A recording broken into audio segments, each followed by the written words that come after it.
Thank you for visiting ChristopherMedia.net. Christopher Media, let's make some noise. Welcome to Sporgy, the show that gives you half-ass sports fans giving their half-ass opinions. And now, here are your hosts. Welcome to Sporgy number 89. I'm Chris. I'm Rich. I'm the Iceman. Who is number 89? Oh, shit. Take your pick. You got Santana Moss, Amari Cooper, what's that guy's name off Seattle? Baldwin? Yeah.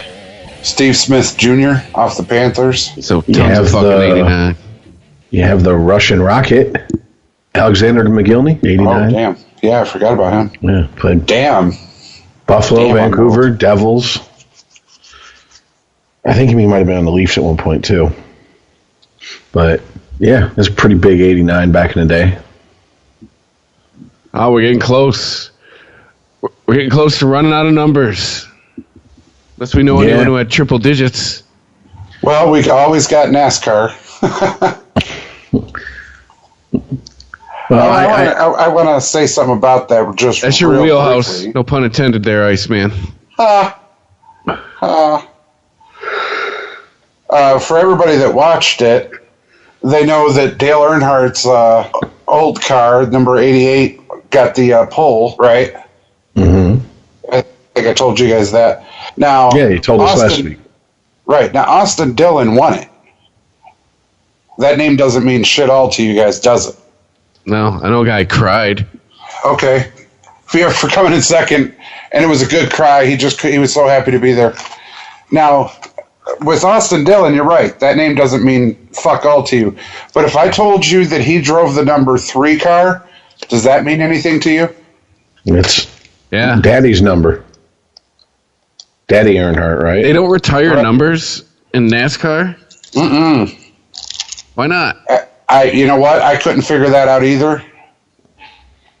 Probably because they would have ran out of numbers by now, or they'd be up into the high hundreds, approaching thousands. Yeah, the sponsors would have no room on the car because there'd just be numbers all over the fucking car trying to keep up with how many numbers they need. You don't do it when somebody dies. You just do it with somebody who's like a legend. You know, no one should race number 3 anymore. That shit out of here. Well, yeah, but I mean, just off the top of my head, you can't race 3, 24, 43, 28. I mean, I could do this all day. Good news. There's lots of numbers. Rusty Wallace was number 2. I mean, yeah, you can't retire a number in a NASCAR. But I just found that extremely ironic that the year after he retires, Dale Jr.'s car takes the pole, and Dale Sr.'s car wins it. And it was 20 years after he died. Like, wow. Did he die at Daytona? No. Yeah. Oh, he did? Yeah. Yeah. So he died early? He didn't die in summertime? He died right at the beginning? Mm-hmm. Because I remember I lived out in a very red part of Michigan, and people were not pleased. Oh, shit, no, dude. Fucking when I worked for the company that handled the GM media fleet, they had Dale Earnhardt edition Monte Carlos. Monte Carlos, yep. The SS Monte Carlo. It was interesting to say the least. Hey, I cried. I ain't even gonna try to front. I was devastated. I could not believe that. I don't know if I ever cried an athlete dying, but yeah. No, man, I just loved watching him. He drove like I would have driven if I was a NASCAR driver. I want to mock you, but I know it was a big deal to a lot of people. Motherfucker, he drove like you drove when you were a teenager. That's why you had 20-some points on your license. 32. But still, he... Exactly. There's your number. There's your NASCAR number right there. Right. No, he was just absolutely Guns don't amazing. kill people. Iceman behind the wheel kills people. I never had a wreck. You hush your mouth. But, no, he just... And the thing about it is, he died because he was stubborn. He was the only person in NASCAR that drove with an open helmet. And wear your pussy harness. It wasn't even about the harness, bro. The harness wasn't even... And the harness was invented because of him. It came after him. When I say an the open Earnhardt face... strap? when I say an open helmet, it had nothing in front of it. It was on the sides, it was in the back, and he had a visor that would come down. But through his chin was always exposed in his helmet. If you want to look at a picture real quick, you'll see what I'm talking about. It'd be the equivalent of football players having like no bars, just that little guard around the front of his mask. But he didn't even have that. No, I know exactly what his helmet looks like. Days of Thunder. Exactly like Days of Thunder. Identical. That was his helmet, the same one Tom Cruise wore. And that's what killed him. But, I mean, it was just also bad fucking luck, man. Period. I mean, he could have been in 100 crashes, and 99 times he'd have walked away. Maybe even 100. I mean, it's like Craig McTavish and you know, the old guard of hockey players who started playing when helmets were optional before they were made to where everybody has to wear them. You know, you had more guys ended their career without problems from wearing helmets than ones who had problems. You know what I'm saying? From not wearing helmets is what I meant to say. Right. I mean, it is what it is, man. Right. And speaking of crashes, Danica Patrick, thanks for racing. Well, she's got one more. What, Indy 500? She can still fucking total that car, so. Right. But, well, all right. Well, we got a lot of shit, and we need to get to it. It was just ironic. I had to say it. All right. So this is going to most likely be this. You two are going to have to carry this story because I don't know all the ins and out moving pieces. But, all right. So LeBron had something to say about Trump, and Laura Ingraham had something to say to him. Yeah, him and Kevin Durant were interviewed and started talking about how, well, to quote Kevin Durant, Trump is a bad coach if he's the leader of a team, meaning the country. And they were just talking about how racist and everything else he is. And Laura was like, nah, we're not having that. Shut up and dribble. Well, hold on. Let's, I don't know, make sure all the right quotes are attributed here. Stand by. Man, it's like, where do I read NPR's version? No. Do I read theblaze.com's version? No. I just pulled up the New York Times version. I just went into the group chat and pulled up every article from there. So fuck it. I know all the spin that's going to be put on it from all the usual places, so it doesn't fucking matter. I can read between the bullshit. Can I get a Reuters version?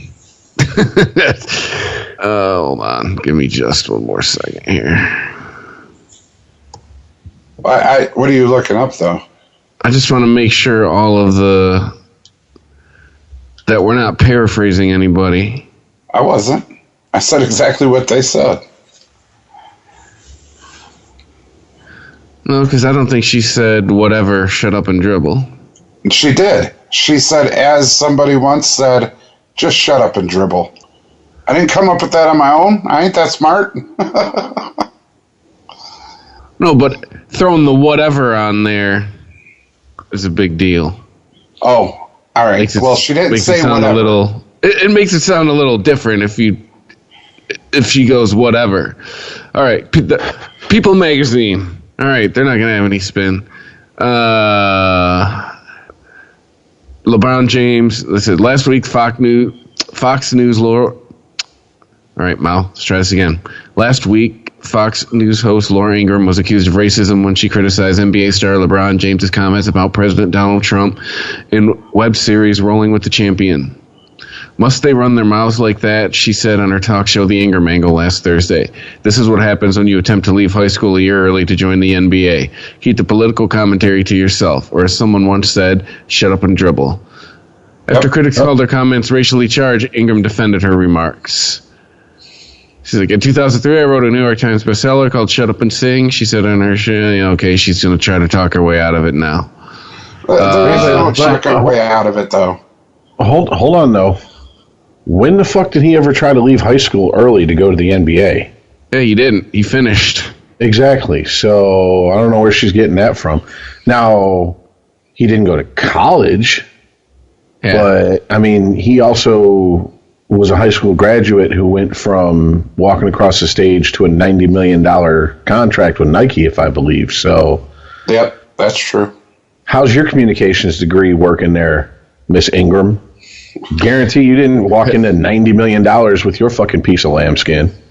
I think the bugaboo in this comment is the word they. Okay, well, I mean... Must they run their mouths like that?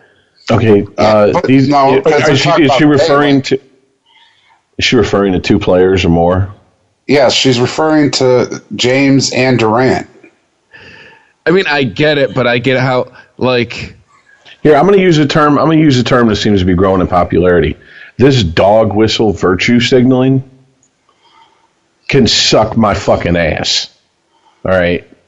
If LeBron James himself not having the conversation that involved another basketball player, a gentleman who shares his profession, all right, if he was making a video talking into his camera and posted it, and she said, they, maybe, all right, but this whole goalpost moving and redefining words and who can use them and who can't. First of all, congratulations. In my book, and I know I'm not the only one, the term racist and racism don't mean shit to me anymore. Yeah. You've jumped the shark with it. People have used it too much. Unless I see a burning cross, unless I see collusion, redlining, any other number of things that are a lynch mob that are defined by racism, not the redefinition of it that people are trying to push. I'm talking the according to Webster's definition of it. Then I don't give a fuck what your opinion is when you say the word racist. In fact, I almost stopped listening, but I'm not to that point yet. I can't be, because I couldn't do this show or Unregimented if I just cut people off the minute they said something stupid. But once again, everything's racist, everything's sexist, everything's homophobic, everything's transphobic. So let's take that out of the equation. What is this? Basically, she's saying, you're great. This is a quote from her. You're great players, but no one voted for you. Millions elected Trump to be their coach. So keep the political commentary to yourself, or as someone once said, shut up and dribble. Well, I mean, she's a dumb fucking cunt for saying that, because they got every right to fucking criticize the president, just like she's got every right to get on whatever news station will pay for her to flap her cock holster about what the fuck these people who opinions that she says shouldn't matter, but she puts it out there so it matters, have the right to tell her to go fuck off. I mean, me, big non-story. Ooh, you have people fighting in the press. Yeah, I'm with you there. But I mean, but I also think, like, if you veer into her lane, she's allowed to tell you to stay out of it. Just as if she veers into yours, she starts telling you what plays you think, that you think you should run in the fourth quarter. You're going to tell her, hey, white lady who talks politics, shut up. I got this. I think it goes both ways. I do as well. I mean, I think we've talked about LeBron enough to the point where I can't speak for all of us, so I'll just speak for myself. I think that he is very much entrenched in the generation that any criticism is considered hateful, and anything that's hateful must be because of something that victimizes him. It can't just be because a person disagrees with his opinion, or worse yet, a person just doesn't like him. Because you can't not like anybody just because you don't like their personality or the way they carry themselves or anything like that. Those aren't good enough reasons not to like anybody anymore. There has to be deeper issues in a lot of people's opinion. And once again, you go looking for fucking something to be offended by, you'll find something to be offended by. He was invited on the show. Well, yeah. Well, there you go. I mean, go on there and have your say. He also, did you hear his super humble retort to it about how he is, what did he say? How he is looked to by a lot of children of this generation as a leader. Yeah, he actually said this. Let me see if I can find the quote, because it was typical. I'm so humble. Yeah, LeBron. Self-aggrandizing LeBron. Yeah. Yeah. What is it the kids say? He humble brags. Yes. Basically, what we used to goof on people back in the day. Would go, I don't mean to brag, but, and then here comes the biggest bunch of bullshit you ever heard about them bragging about themselves. But because this new generation's decided that if it happened before they remembered or they were born, that it's invalid. They have to redefine and rename everything because apparently words didn't mean anything before they showed up on the scene. I recently read an opinion piece about a different subject, but it did involve people who are around LeBron's age, et cetera, et cetera. And, I think it had to me the best take on that generation that I think I've heard. Because I think we tend to every generation dogpiles on the one before it and after it and et cetera. It's nothing new. There's nothing new under the sun. There's no new land being discovered to hear with that. But it's that you guys are just so fucking tiresome. You are really the most exhausting generation to deal with. Because you wallow in your bullshit and you're happy to do it. It's like the Chris Rock bit. Black people versus niggas. Niggas love not to know. What time is it? I don't know that shit. These are the people who are the mouthpiece of the generation that if you're a millennial, you're in. So why don't y'all do something if you don't like being labeled and lumped in with them and tell these people to start shutting up? How about that? Why do we have to fix your fucking generation? Because you offer no solutions to anybody else's shit. I mean, and as far as her, you're a paid talking head. Read a teleprompter and spout your opinions that Fox News pays you to spout. And you better walk that line, because if you don't, your ass will fucking be booted. There's plenty of hot blonde bitches to read that teleprompter waiting behind you, sweetheart. I just find the LeBron quote. Said, I would not shut up and dribble because I mean too much to my two boys here. James told reporters. Their best friend right here, my daughter that's at home, and my wife, and my family, and all these other kids who look up to me for inspiration and try to find a way out. The best thing she did is going to help me create more awareness. So I appreciate her for even giving me more awareness. Okay. Yeah. Raising your profile. Okay, buddy. For me to sit up here in the greatest weekend of NBA All-Star Weekend, and I get to sit up here to talk about social injustice, equality, and why a woman on a certain network decided to tell me to shut up and dribble. So thank you, whatever her name is. I don't even know her name, but I appreciate it. Way to take the high road, dipshit. I just keep thinking back to, it doesn't matter. It does not matter. The baby boomers will be dead soon. We'll be in God's waiting room. The millennials will come to power, and they're going to rewrite the history books to reflect what they want to believe. All right. I was listening to another podcast earlier this week, and they read a story about Muhammad Ali that had a lot of very interesting, eye-opening pieces to it. Like the fact that this man who is held up when he died a few years ago as this great civil rights fighter, this fighter for equality, he absolutely loathed interracial relationships. Now, how do you reconcile a fighter for equality with someone who said, I would never let my daughter marry a white boy? First of all, I'm sorry. I understand he had Parkinson's. I didn't understand he was fucking mentally retarded. When your daughter's 18, she can do what the fuck she wants to do, whether you fucking say so or not, dipshit. Second of all, let any other athlete say that, even from back then, and history's not going to look upon them favorably and willfully turn a blind eye to a statement like that. So, maybe people need to fucking, put down the Twitter, put down the cell phone, get off Twitter, get off Facebook, and pick up a history book and actually read what was said by these people that you vilify and glorify, maybe you find out that everybody's just human and people say dumb shit. I don't know. Am I expecting too much? Yeah. Yeah, that ship has sailed, buddy. Yeah, and it's never coming back, and it's never going to enter another port. That ship it was a Viking funeral. Ship left port and it was set on fire. It entered the Bermuda Triangle at that. You ain't ever finding that motherfucker. No. Whatever. No, I mean, that's why, seriously, I'm just sitting here quiet. I don't care if it was LeBron or anybody else. I'm so fucking tired of that. I'm with Rich. I can't.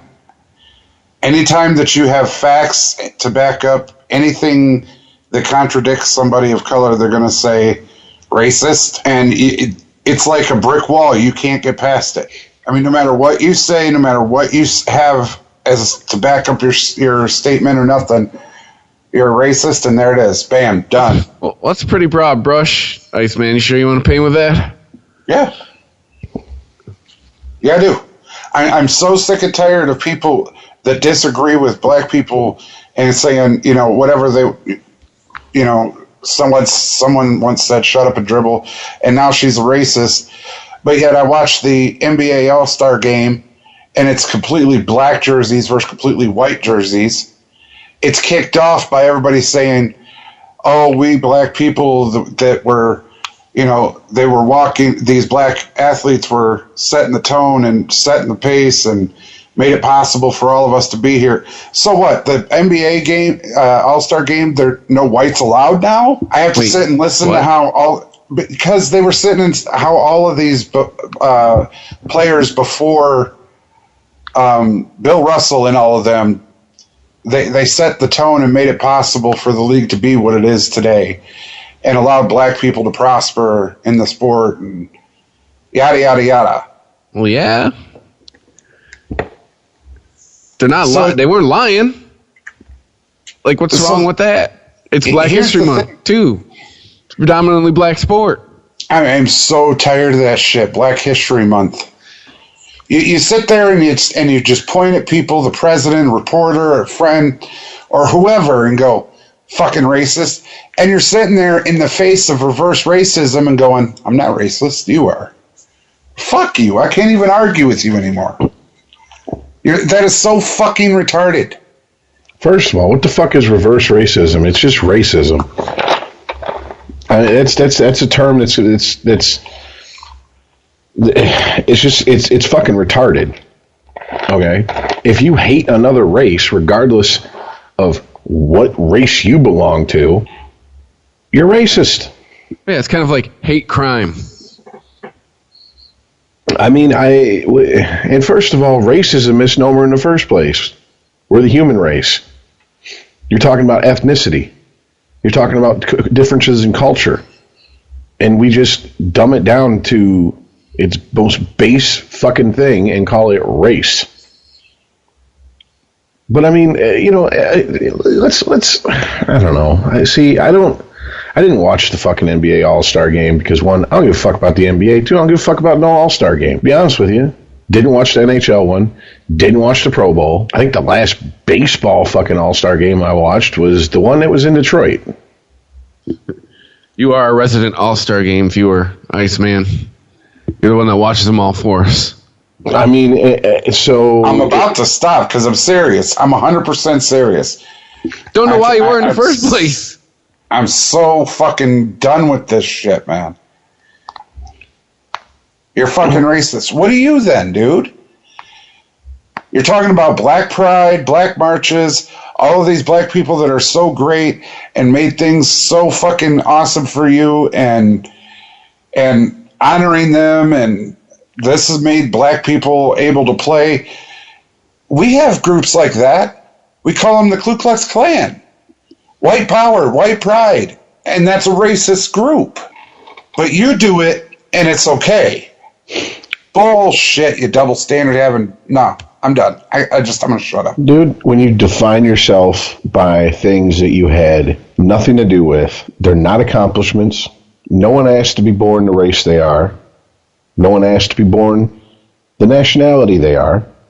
No one has to be born to the parents they're born to. But when you define yourself by these things, you tend to bring out the most simple-minded, ignorant people around. And it's working. It's working.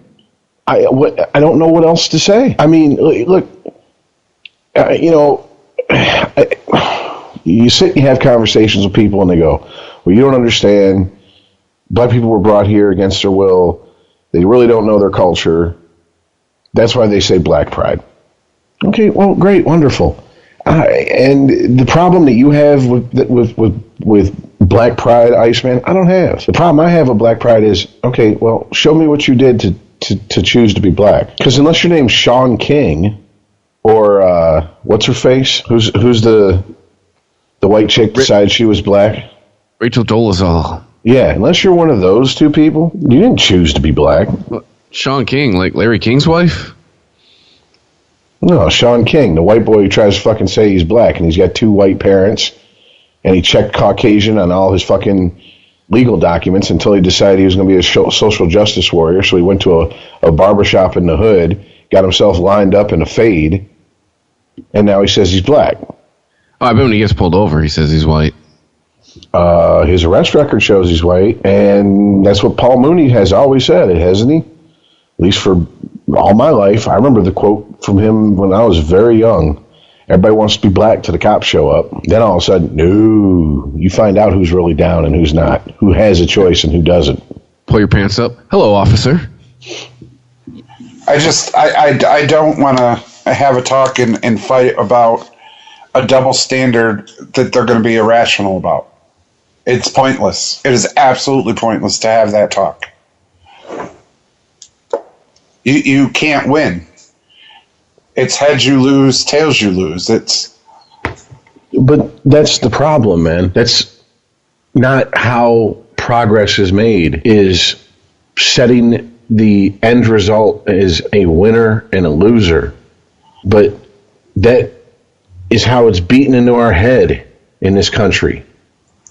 And it has nothing to do, take race out of the equation. There's winners, there's losers. If you ain't first, you're last. Second place is first loser. There's a bunch of cliches that go with it. And that's fine when you're talking sports. That's fine when you're talking to competition. But that's not fine when you're trying to talk about social issues and make progress and get people on the same page with each other. And yeah, I'm going to say it. If you want to play identity politics, there is a rule in physics. For every action, there's an equal and opposite reaction. If you play identity politics, and that's the game, don't be surprised when the people that you play that game, that you play against in that game, start to play it back to you. And do you really want to go down that road? Because, that's what the right started doing with all this national anthem stuff. Exactly. And I mean, yeah, I'm sure there's somebody. I'm about to say it, but I got things called history and facts and evidence to back me up. You want to play identity politics? White people tend to do pretty good at that game. You really want to fucking start that fucking shit? Period. Don't know what else to say. It's nonsense. Why he can't just come out and say, I'd never go to the White House, don't like the president, don't agree with the president, leave it at that. And this talking head twat comes out and goes, yeah, well, I don't agree with him. He's a fucking athlete. What the fuck's he know about anything? And he just goes, I'm sorry, bitch. I can't hear you over the sound of fanning myself with $1,000 bills. Now why don't you go fucking suck some fucking shriveled dick at fucking Fox News to get more FaceTime? Yeah, I make as much money as a month as you make all year. Have a nice day, crazy white lady. Yeah, you were born with an ATM between your legs, and I'm still running circles around you in the financial department. Who's winning in this situation, cunt? Yeah, leave it at that. No, can't do that. Why? Because we got to get everybody worked up. Got to have everything turned into a us versus them situation. Why? Because that's what sells. And that's what we like. We like it. We like it. Iceman, you're full of shit. You're a fucking liar if you disagree with me. You love being offended by this shit. You love this us versus them shit. This is your pet issue. Almost every time, no, bullshit. Almost every time this fucking issue comes up, you say the exact same things every fucking time. If you're done with it, be done with it. I haven't said anything else. I said I was done. I can't argue or even discuss the topic. It's a zero-sum game, dude. It's a zero-sum game. There's nothing that can be said. They are hypocrites, and they are irrational at that. There's absolutely nothing else to be said about it. You can't argue a racist comment or being racist.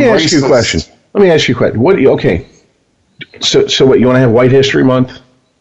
No, dude, I don't.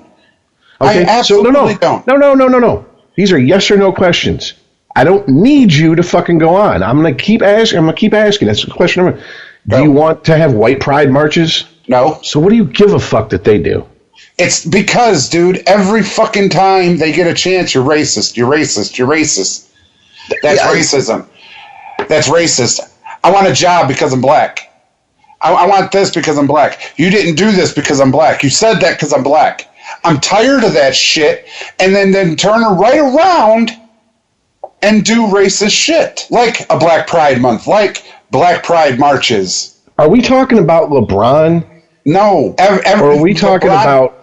LeBron, Kaepernick, everybody else. Everybody that does it. I don't care if it's blacks or Hispanics or even white people with the KKK. I don't care who it is. When you sit there and start calling everything a racist comment or a racist act, and then you spin right around and do it your goddamn self, it's a double standard. And it's irrational at that, because you can't tell them that that's racist. Because you're racist for telling them that they're racist. It's zero-sum game. There's no way to argue it. I guess I just look at it differently. To me, when I hear fucking LeBron go, well, to me it was racist. What I'm hearing is, I have no rebuttal for what she said, so I'm going to just fucking throw whatever's against the wall and see what sticks. And to me, he might as well have waved a white flag the minute he pulled that out of his ass. I mean, you're a salesman. When you give your sales pitch, you finish your pitch and you shut the fuck up, because the next person who talks loses. Period. He lost. He went. He tried to deal from the bottom of the fucking deck because he had no cards in his hand. He could have went on her fucking show. He could have went on her show and done what I've seen athletes, actors, musicians, intellectuals, authors do when they go on to shows on Fox, on CNN, and present facts. But it's not about facts. It's about, I feel it was racist. Well, I don't care about your feelings. Yeah. If you got to say you feel, then perhaps it isn't. I mean, once again, he lost the minute he brought that up. He could have went on there. He could have, if he wants to speak out about Trump, believe me, there's enough fucking dirt to speak on about Trump he could have brought up. But it's the lowest common denominator. Well, it was racist. How dare she criticize me? And you're right. It is a no-win situation, because anyone who agrees with him is going to refuse to see the other side. And anyone who goes, okay, well, whatever. Of course, it's the last thing you had to pull out of your fucking ass, because you have no point. You're just regurgitating what other people have said. He didn't say anything original. He didn't make any valid criticisms of Donald Trump, and it's not hard to do. I took a shit a couple hours ago. I'm pretty sure I could stick a microphone in his face, and it could have made more fucking valid points about why Donald Trump is a fucking moron than fucking LeBron James did. But that's not what, once again, yeah, sorry, bro.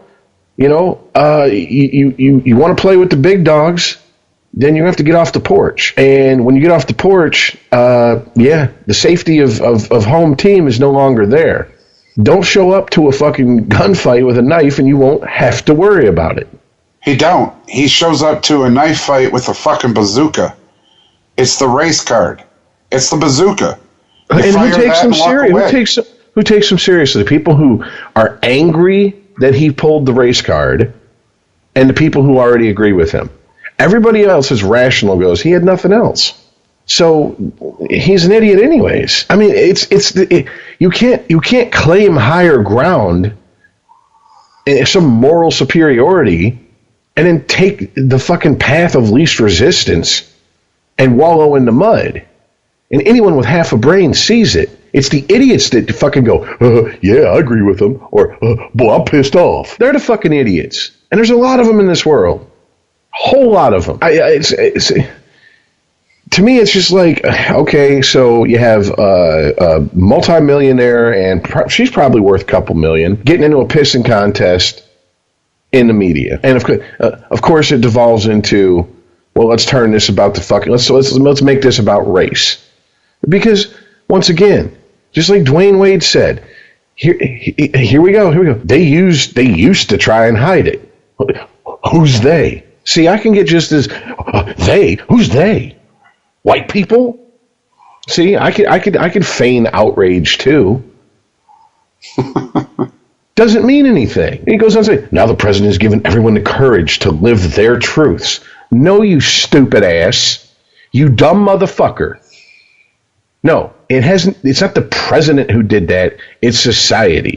Does anyone remember just a month or two ago, Oprah getting on national TV during an awards ceremony talking about people now have the courage to live their truth? But somehow now, because Dwayne Wade wants to use it as a pejorative term, he's going to pin it on the president.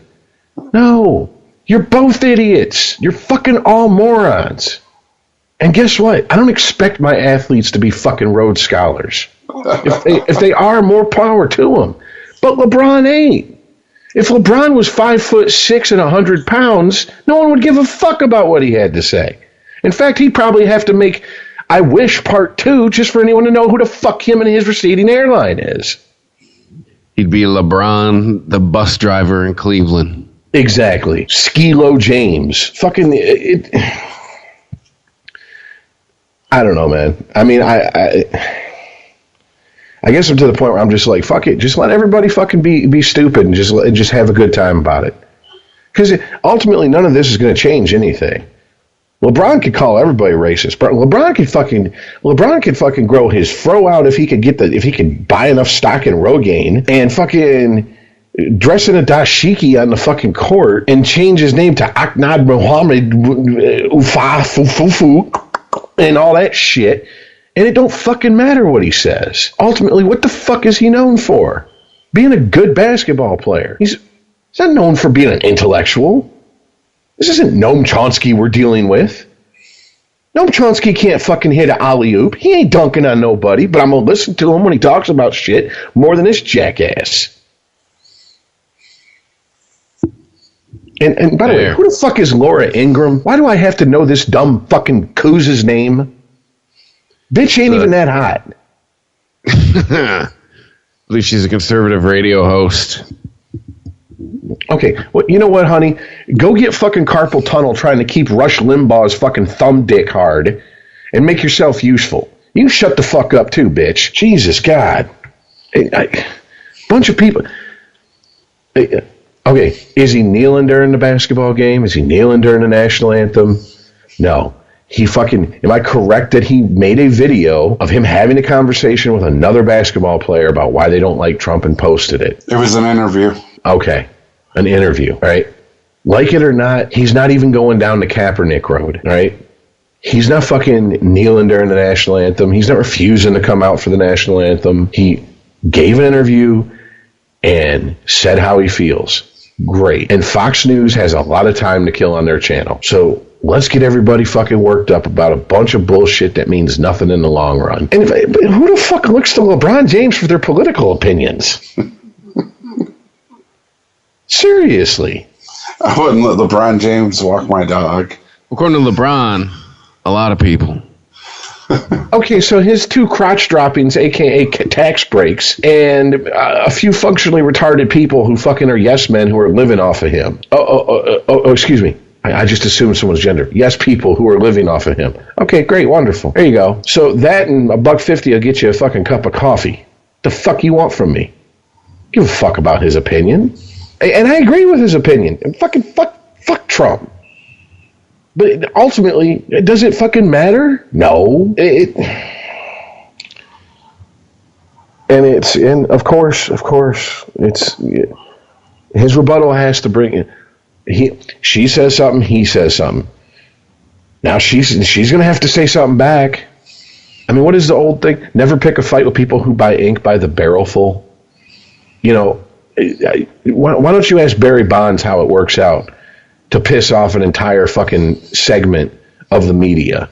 I mean, he's already fucking got people in the media who aren't really big fans of his, based solely on his play and his personality on the court, and when it comes to how he conducts himself in a basketball manner. Now he wants to throw fucking politics in there? Okay, well, let me just put it this way. Better men with better reputations than him have tried, and they paid the price for it. Ask T.O. how getting shitty with the media works out for you. I'm sorry, Iceman. I just don't see where him having to go fucking lowest common denominator insult to throw out there turns into fuck the All-Star game. They were wearing black jerseys and white jerseys, and somehow that offends my Anglo-Saxon sensibilities and all this bullshit. I just don't get where. I mean, bro, you are connecting dots that I just don't see being connected. I understand, Rich, but you had to watch it, and you did. That's like I tell Chris all the time. I get your stats, but you got to watch it. There were talks of the black people coming up. There were talks the whole way through of the strength of black people and how it was made, and it wasn't just black jerseys. It was all black uniform against a white uniform. It was made to look that way for a purpose, and that's not what I'm. I don't care about any of that. What I care about is what I said. Stuff like, you know, people calling people racist for making a comment about them, you know, just shutting up and dribble or whatever.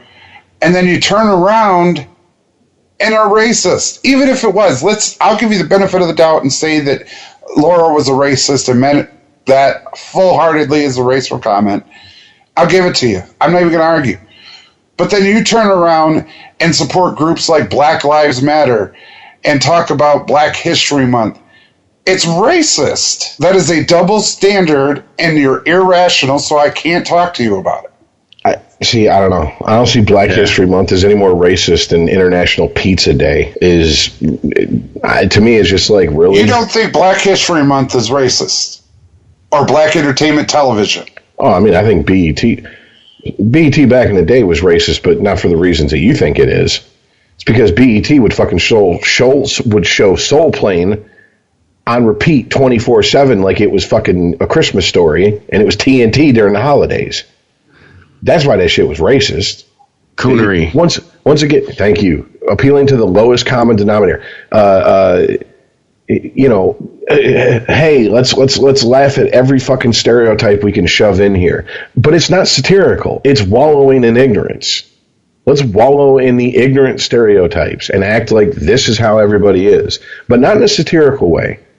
Not in the Blazing Saddles way, not in the Boondocks way, not in the way Spike Lee made a movie like Bamboozled. No, it's done with.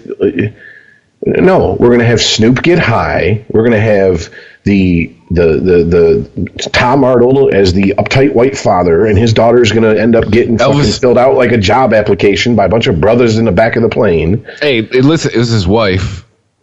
Oh, it was? I thought it was his daughter. Yes, his name was Elvis Honky, by the way.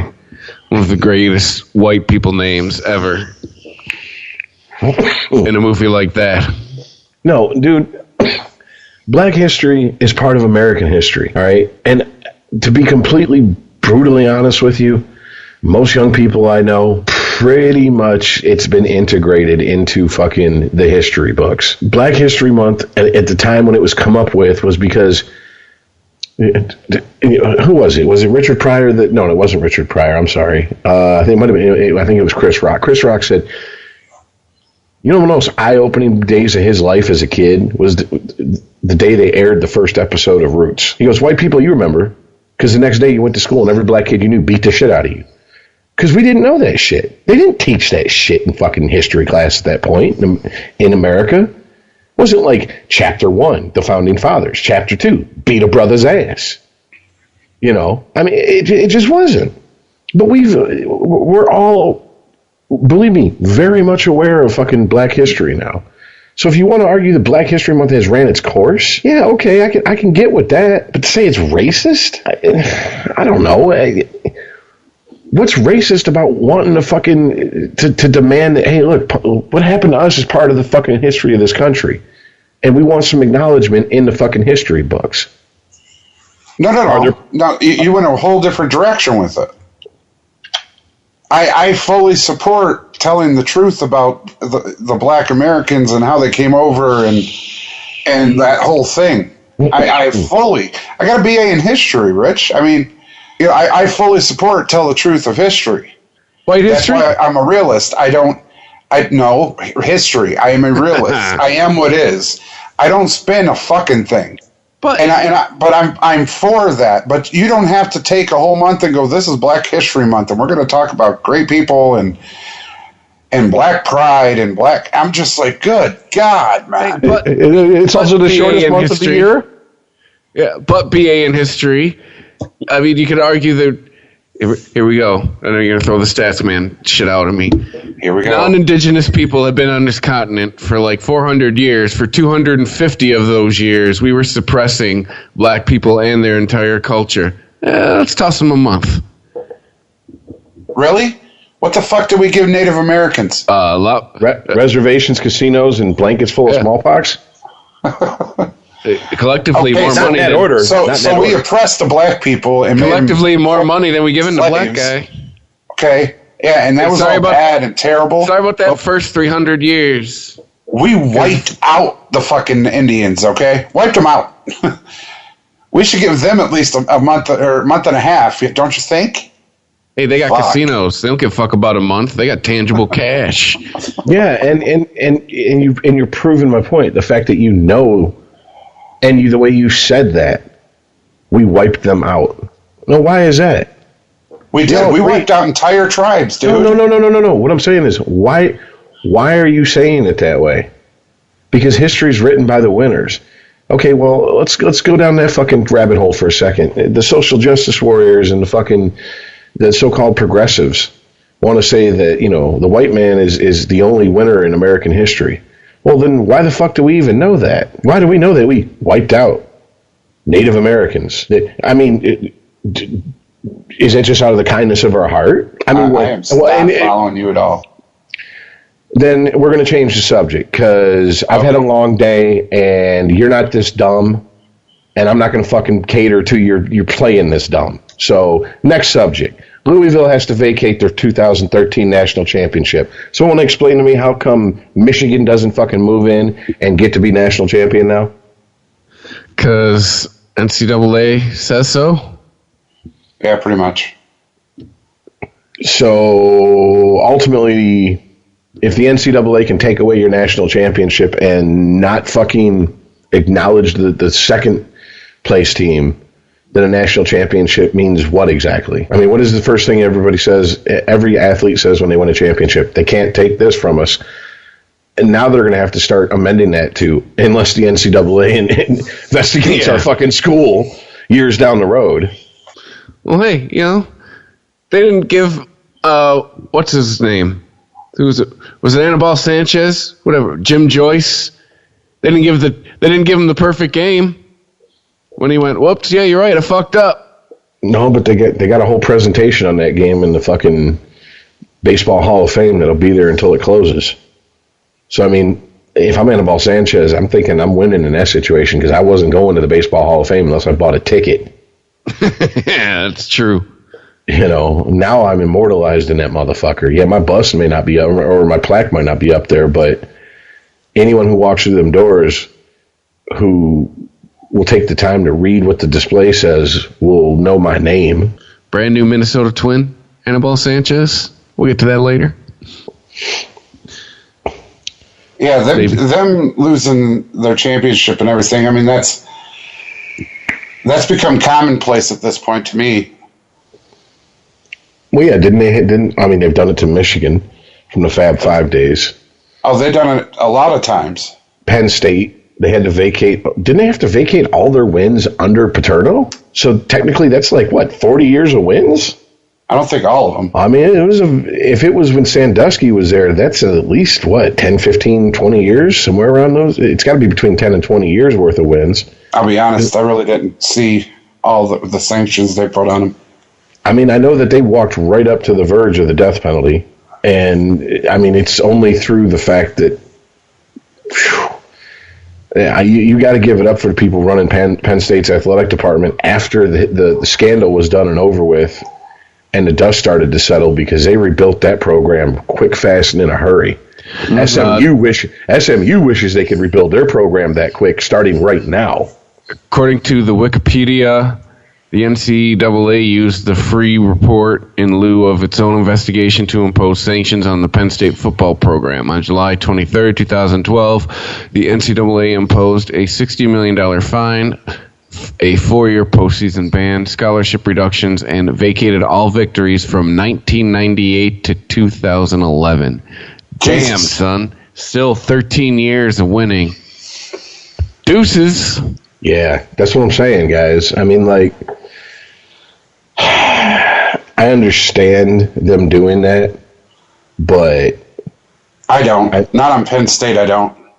No. I understand having the penalty of making a program, not necessarily Penn State, not necessarily even Louisville, just making a program vacate wins if those wins were through provable, ill-gotten means. But it doesn't change the fact that the players that won that national championship still had the national championship parade and blowjobs and parties that came with it. Right. Now, does it? No. The school's already made the money off the merchandise and cashed the in. rings back. Yeah. Well, I guess if they revoke your Heisman, you got to return it. Reggie Bush had to return his Heisman, from what I remember. Right, that's what I'm saying. USC, Notre Dame, Louisville, Penn State, SMU. I mean, it's become commonplace to just... You just got to show up with that thing. Hey, I'm here to give this back. He's got it in a box. So hearing that some team had to give up wins and titles and next, ironically, that's just as bad as saying racist now to me. It's like, they vacate. Okay, bye. Well, yeah, and then you have what happened with Michigan in the Fab Five, to where, no, you have to take down those banners, but after a certain amount of time, you can put them back up if you want. So you're going to put my banners on timeout? Go sit on the naughty step, banners. Think about what you did. Fuck, why not? It's the NCAA, right? Who the fuck knows? Well, I mean, what other sanctions are they going to do? I mean, honestly. Postseason ban seems to work pretty well. Snatch scholarships from them seems to work pretty well. I would say anybody who's proven to been complicit in any of these violations, a lifetime ban from ever coaching or having a position in an athletic department the NCAA has its fingers in would work pretty well. But we all know that ultimately the goal isn't to rid the NCAA and college athletics of corruption. The goal is to appear to come down hard on corruption. But ultimately, they have no interest in getting rid of these people. Uncle Urban's still in fucking, still at Ohio State. I mean, he hasn't gone anywhere. After his health problems magically cleared up. His brief retirement. Guarantee you Pete Carroll gets shown the door after next season. He could probably go coach in the fucking in college football again. Real easy. Right. Don't think he would have to go, I have to update my resume for my LinkedIn profile. No. He's not going to monster.com to get his resume straight. He's going to walk to the door and go, "Hi, I'm Pete Carroll." And they're going to go, "Motherfucker, we know who you are." ZipRecruiter for the win. Yeah. We're very aware of who the fuck you are. Now sit down. What can you do with our program? Seattle's his last job. He's the oldest coach in the NFL, isn't he? Well, you get my point. Yes. See, Sorry. And the further point I was trying to make is it just time to fucking blow up the NCAA and how it relates to college athletics and start with something new? Because this obviously isn't working. And you couple this with the fact that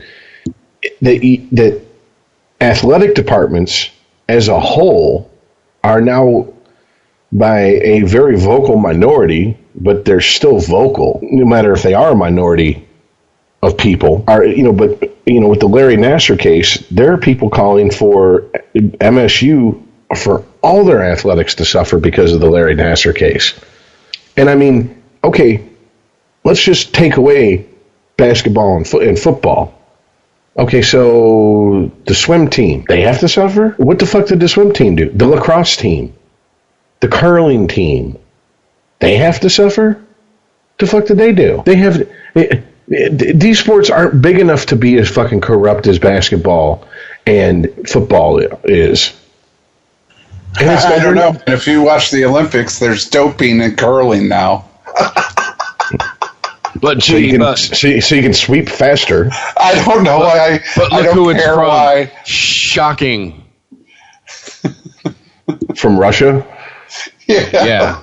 I don't know why. I don't care why. How can you live with yourself because you're doping and you're a curler?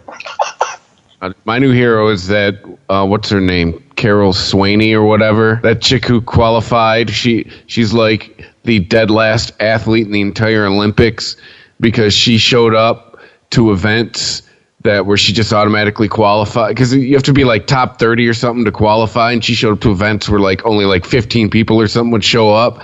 So she's like a snowboarder for like the Hungarian team.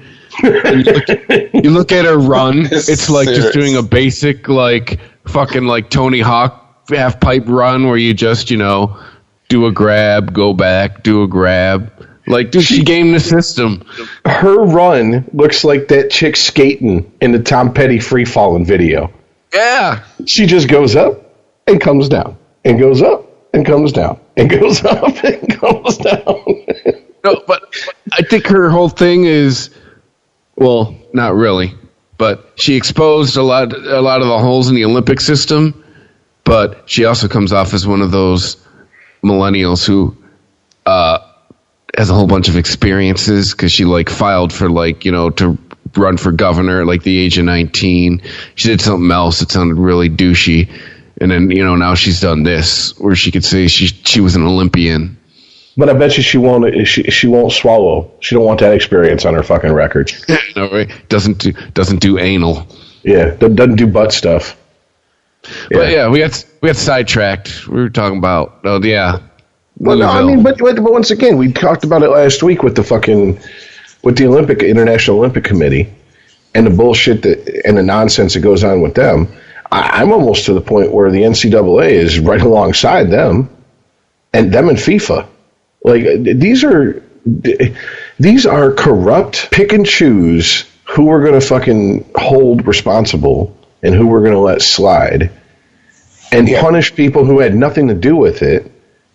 Organizations trying to, I guess, legislate, that's the wrong word, but regulate and enforce some sort of morality. Yeah, Rich, but every single time, and it's true across the board, I don't care if you're talking politics, sports, I don't care where you're talking. When you have people trying to regulate people, there is always going to be corruption. Everybody has a price. Period. End of file. Absolutely. And I've said it on a regimented, and I can't remember if I said it on here, but I think the only fight worth fighting constantly for is the struggle between individual freedom and people who want to take that away from you for the greater good. And you should always fight that battle, because if you don't, you're going to end up in a totalitarian or authoritarian society. And let's be honest, the NCAA is the HNIC. What they say goes. The International Olympic Committee, same thing. I mean, it's way too... And it's not even a matter of these people are corrupted. these type of positions attract corrupted people already because they see the grift in the system and they say, I can work the fucking system and if I can get my foot in the door. I mean, it's, if you equate it to politics, it's like Congress people. There's no term limits for Congress. You know how hard it is to fucking get ousted as an incumbent a congressman? It's damn hard. Yeah, fucking die. Or like fuck a kid. Yeah, and even if you die, they give it to your wife or your son. Yeah, they give it to your wife or one of your kids. They hand that shit. That's some Papa Doc fucking Baby Doc shit. That's fucking gangster shit. I mean, it is literally the king dies, the prince takes over. I mean, look, we covered a little bit, the Louisville situation. Once again, what is here? I want to make sure I'm getting this right.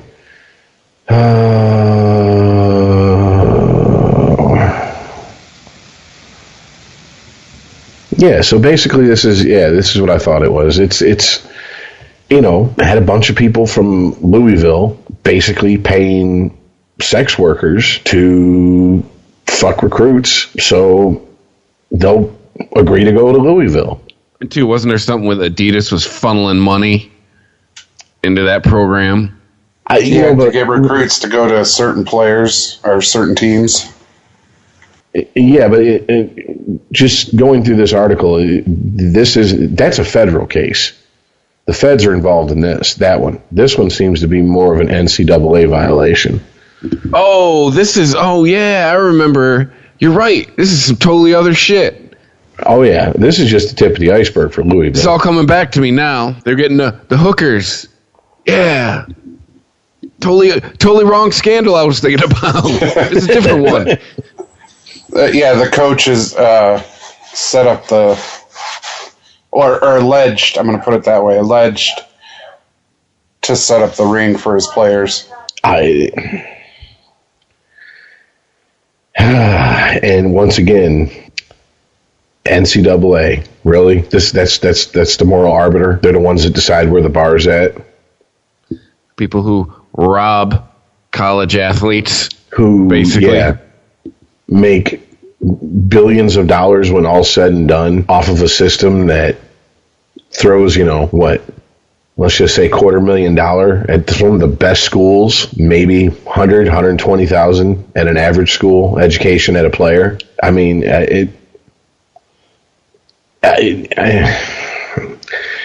I can't remember the football player that came out and said it, but a retired football player recently said, football doesn't have a minor leagues because they have the NCAA. And football and basketball pretty much have the best out of it because they can just let the, college athletic programs weed out the weak, the injury prone, the not good enough. I mean, they don't have to, it's not like, here, we have the Detroit Tigers, and we have the Toledo Mud Hens, and you have was it Western Michigan Whitecaps or whatever, and all that shit. There's levels of minor leagues for Major League Baseball. Those are maintained by the franchises. What's the Lions minor league program? Well, I guess you could say the Lions are the NFL's minor league program, them and the Browns. I was going to say, themselves? But, I mean, seriously, it's too corrupt. There needs to be some sort of restructuring from the ground up. I'm not even going to front and act like I have any suggestion on where to start. But I just know that this is getting ridiculous. Okay, you're going to vacate titles and you're going to vacate wins. All right, well, if that's the case, once again, here's my question. Why isn't the team that came in second given the national championship? Why is it left blank? So, I mean, you're not really punishing anyone. It goes in the history books as nothing. You really want to punish Louisville? I believe that's the year that Michigan played them for the national title. Make Michigan the national champions that year. Take their name out of the history books and put Michigan's where theirs was. But then they'd have to admit they were wrong. Or go back on a decision. The mighty NCAA doesn't do that. Unless it's to vacate your win. Yeah. And I mean, the fact that you're the governing body and all this corruption happens right under your noses to the point where you can never catch it while it's going on. It's always, 3-4 years behind at the earliest. I mean, Jesus Christ, go back and watch the Pony Express 30 for 30 about SMU. There were still players and boosters that refused to give details because they were afraid of the fallout from it. That was fucking 30-some, plus years ago. I mean, it's a joke. It's not murder. I mean, there's no statute of limitations on this shit as far as the NCAA, but you can go out and commit rape, and after 5 years, it's off the books? Really? Okay. It's just, once again, it's nonsense. And maybe at one point it served a purpose. Guys, I don't know. I mean, at one point, it might have. I mean, it was put in place to serve a purpose, but as I said when we started talking about this, whenever you have humans trying to regulate humans, there's going to be corruption.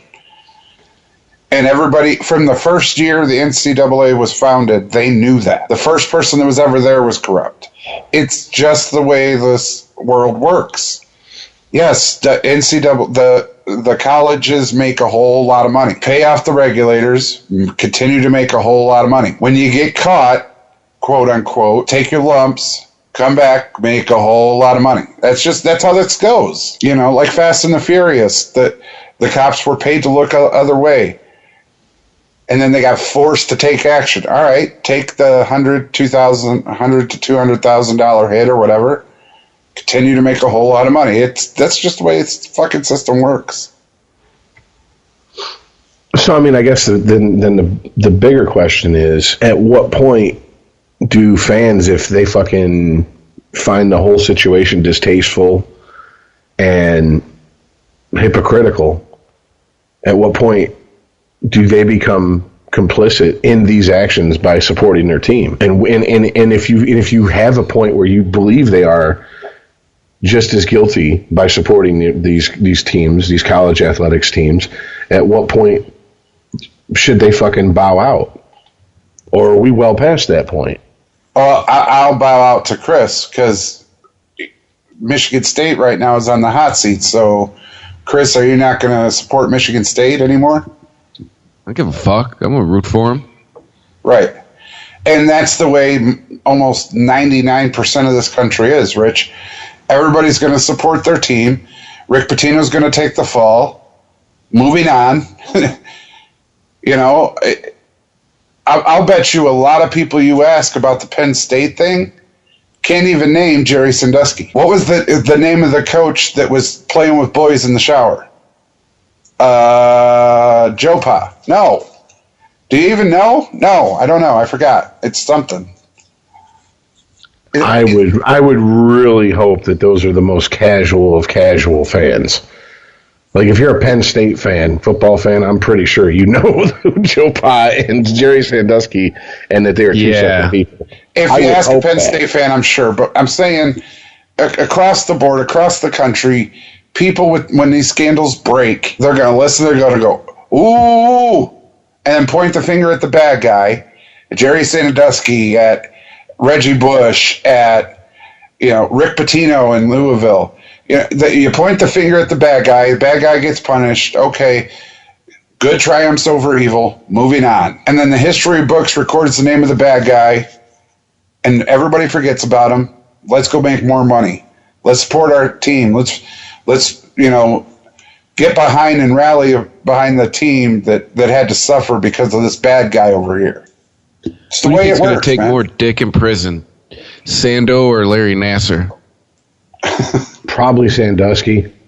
I think Larry Nassar, I'll be surprised if he's around in 5 years. I think someone's going to fucking take care of him, and that's going to be the way they make their bones in prison. It would, to me, in my mind, it'd be almost a badge of honor to take out Larry Nassar.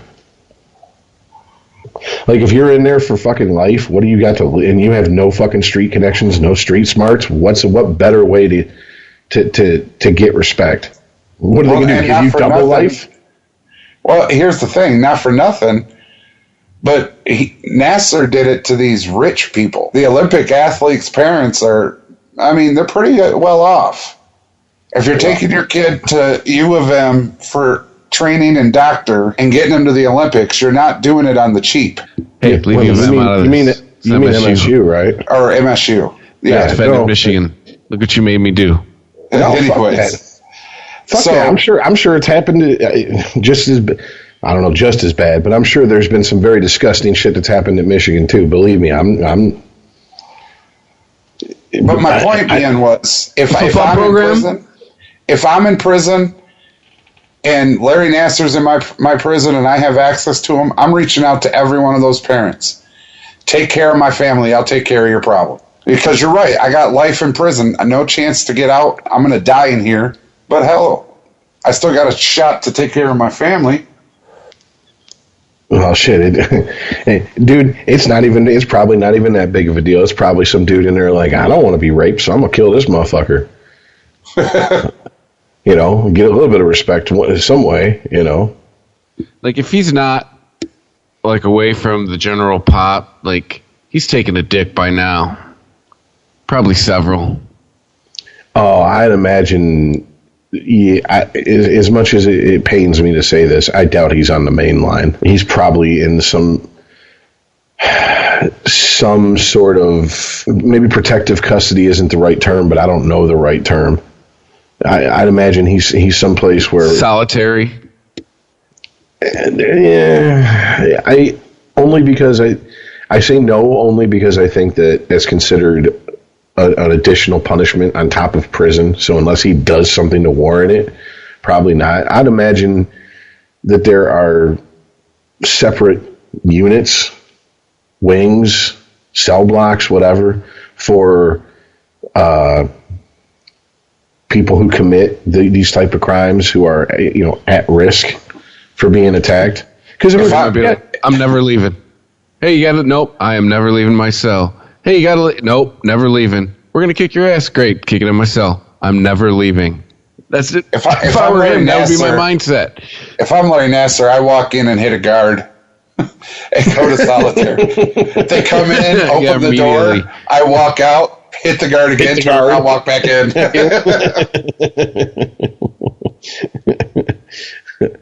Be a smart strategy. Just stay in the hole. Hey, better to be in the hole than to have something in the hole, if you know what I'm saying. Right? Yeah. Just to sidetrack for a second, but on the same topic, I'm also getting tired of the sexual harassment charge. That's becoming the new racism, to me anyway. Everybody, sexual harassment. Oh, fire me, sexually harass me, put him in jail, sexually harass me. Didn't something just happen with the Mavericks? Yes, it did. With Cuban. Oh, wait a minute. It was Cuban, wasn't it? Yes. What Cubes do? No, he decided to keep an employee on the Mavericks that was accused of domestic violence. Accused or convicted? Accused. Okay, so big deal. Yeah, he was charged with domestic violence. Story. I default to Rich's stance on this since we started talking about it. I don't care what you did outside of your job. If you didn't do it at your job, you should still have a fucking job, yo. Well, ultimately, I mean, it's like the Ezekiel Elliott thing. That was looked into by law enforcement. Law enforcement looked into it after he left. It's not like he was still playing for his college football team. All right. It was after he left, they looked into it. They decided there wasn't enough evidence to move forward. And what happened? Goodell in the NFL said, no, accusation is just as good as a conviction. So, I mean, unfortunately, it's the reality of the society we're in at the moment. And, I mean,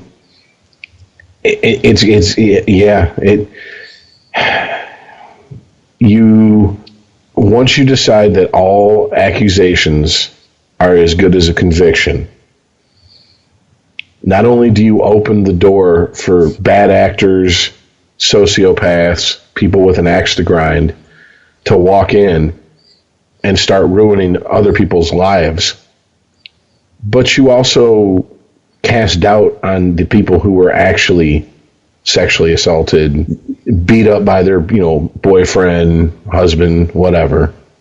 And it ends up hurting them because what happens? You know, people start going, oh, well, all you got to do is say something happened and your career's over with. So, and they know it. So they just start going, I don't know, it doesn't carry much weight in my book. This is bullshit charge. I mean, we're just at the tip of the spear of this shit. This shit hasn't even been a year since, you know, Me Too started trending for the very first time. You know, give it a year or two out. I'm sure there's going to be more and more accusations, and eventually people are going to start shrugging at them, going, yeah, okay, what proof do you got? And if they can't back it up, people are just going to go, all right. And eventually what you'll see is people who've been accused of things, the less heinous, not the Bill Cosby, not the fucking, not those type of people, not people that, you know, there's decades and decades and decades and thousands upon thousands of people who could fucking, you know, testify to their actions.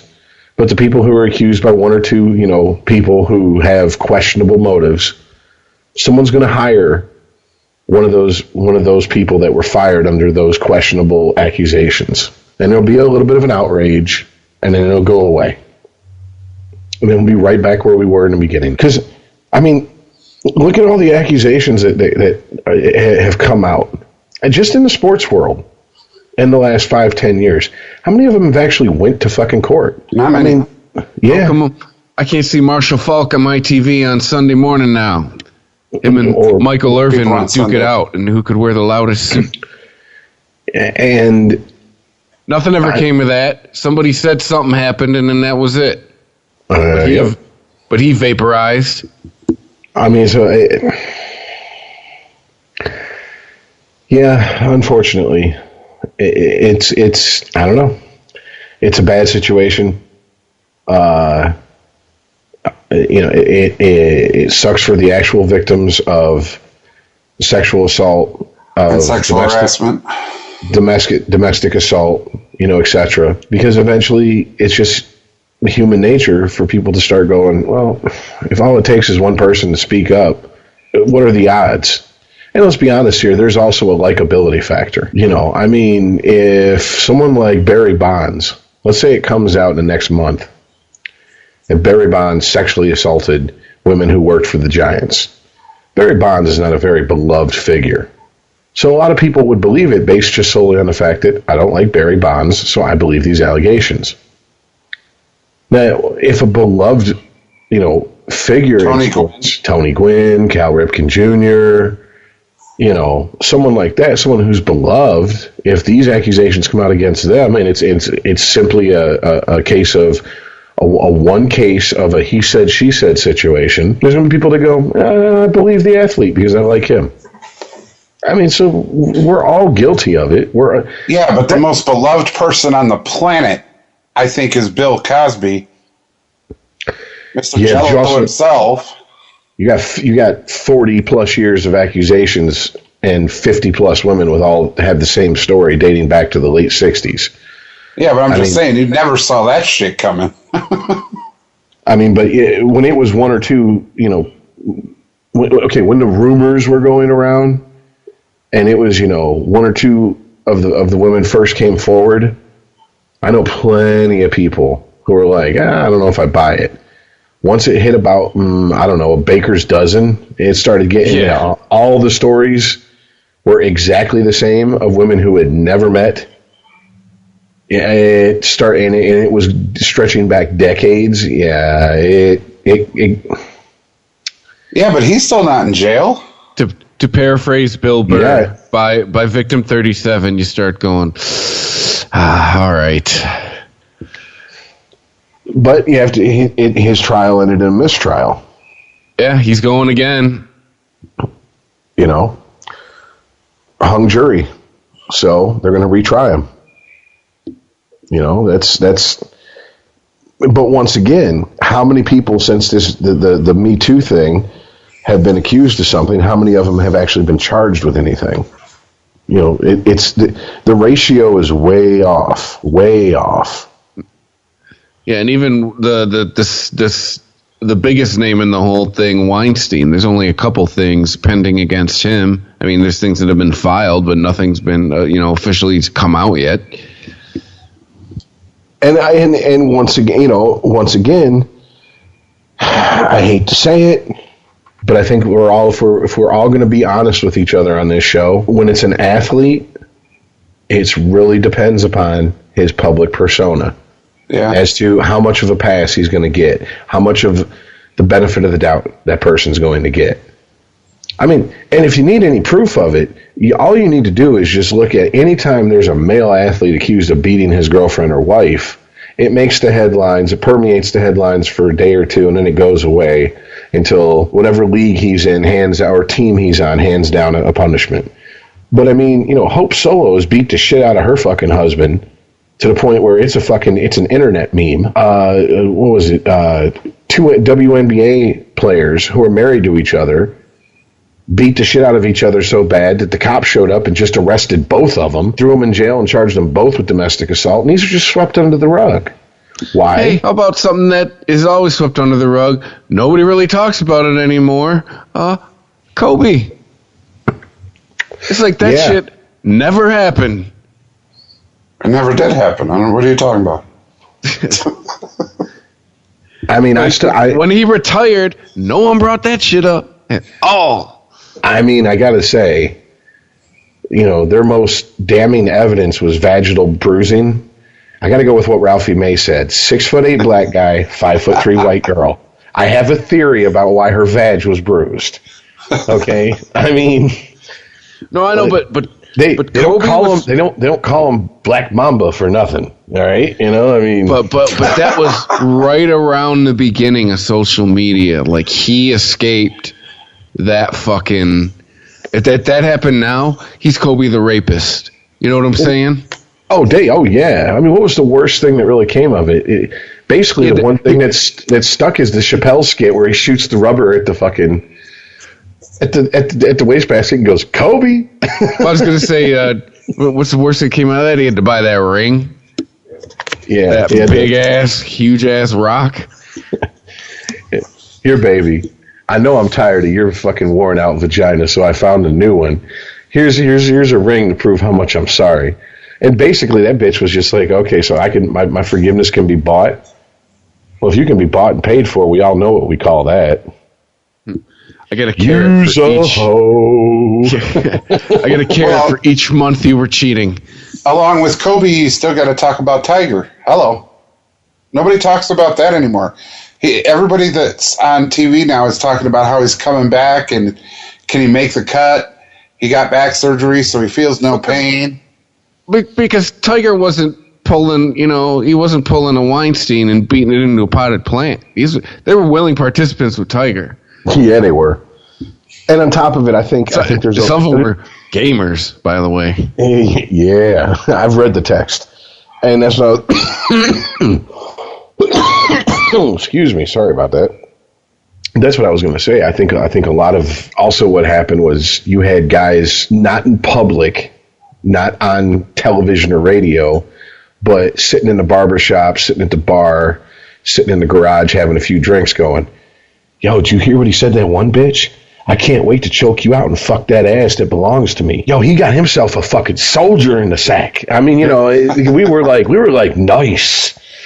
I mean, if you're on the fence with black or Asian with Tiger, I mean, that really made up your mind. As Tiger's black was showing hard during those texts. I just keep going to the Chappelle show racial draft for shizzle. I always wanted to say that. And meanwhile, we didn't know that motherfucker was in the bedroom like fucking Wesley Pipes. Come here, bitch. Take that dick. Just for shizzle. Slinging dick everywhere he went. I'm Asian from the waist up, but I'm black from the waist down. Take this dick, bitch. Shoney's, Waffle House, just slinging it wherever. The clubhouse, on the turn, didn't care. In between the nines. Yeah. I mean, and here's the thing. The power of pussy compelled him to win all the Masters and championships. Once you took his strange away, even Lindsey Vonn couldn't get him his groove back. I mean, it just you know she's got to be a freak too, right? Because we read the text. Oh yeah. So every time I look at Lindsey Vonn, I'm like, you dirty girl. You dirty girl. You dated Tiger Woods. We know what's up. He's been buried to the base in your butt. You dated him for a while. So we know what's up. ATM isn't just something you visit when you need money. You know what I'm saying? I mean, yeah, that's a gamer right there. And God bless those women. We need more troopers because most women are losers in the bedroom. Oh, we're going to get Me Too'd from this segment. No, it's just the truth. The hotter they are, usually they fuck like a tranquilized mattress. Well, I'm hot. That's all I need to do. Oh, absolutely. Oh, yeah, for sure, dude. What the is lower you are in the scale, the more you try. Yeah, you said give me a 5 who tries hard over a 10 who lays there. Absolutely, dude. All day. Beauty ain't nothing but a click of the light switch away. It's the effort that counts. Beauty is effort. All right. It's bottom line. But no, once again, you're absolutely right. If the shit with Tiger had come out now instead of in 2009, it would have been spun to be part of the whole Me Too Time's Up thing. And there was absolutely nothing Me Too and Time's Up about that. Jesus Christ, he was fucking waffle waitresses, Denny's waitresses, Shoney's waitresses, and porn stars. Basically, homeboy was putting his dick in whoever said you can house it here. Coming to the house, fish stops women. Exactly. like, yep, just like Eddie Murphy said. I got friends that fuck anything. They come to my house, the fish don't even swim. Nope. Yeah, exactly. But it's not even been a decade ago, guys. That just shows you how quick shit can change. And I think that speaks to social media and how it's permeated every single part of our culture. Because the whole thing is social media driven. Take social media out of Me Too, and Me Too doesn't exist. Not in what we know it Literally, is. because it was a hashtag. Yeah.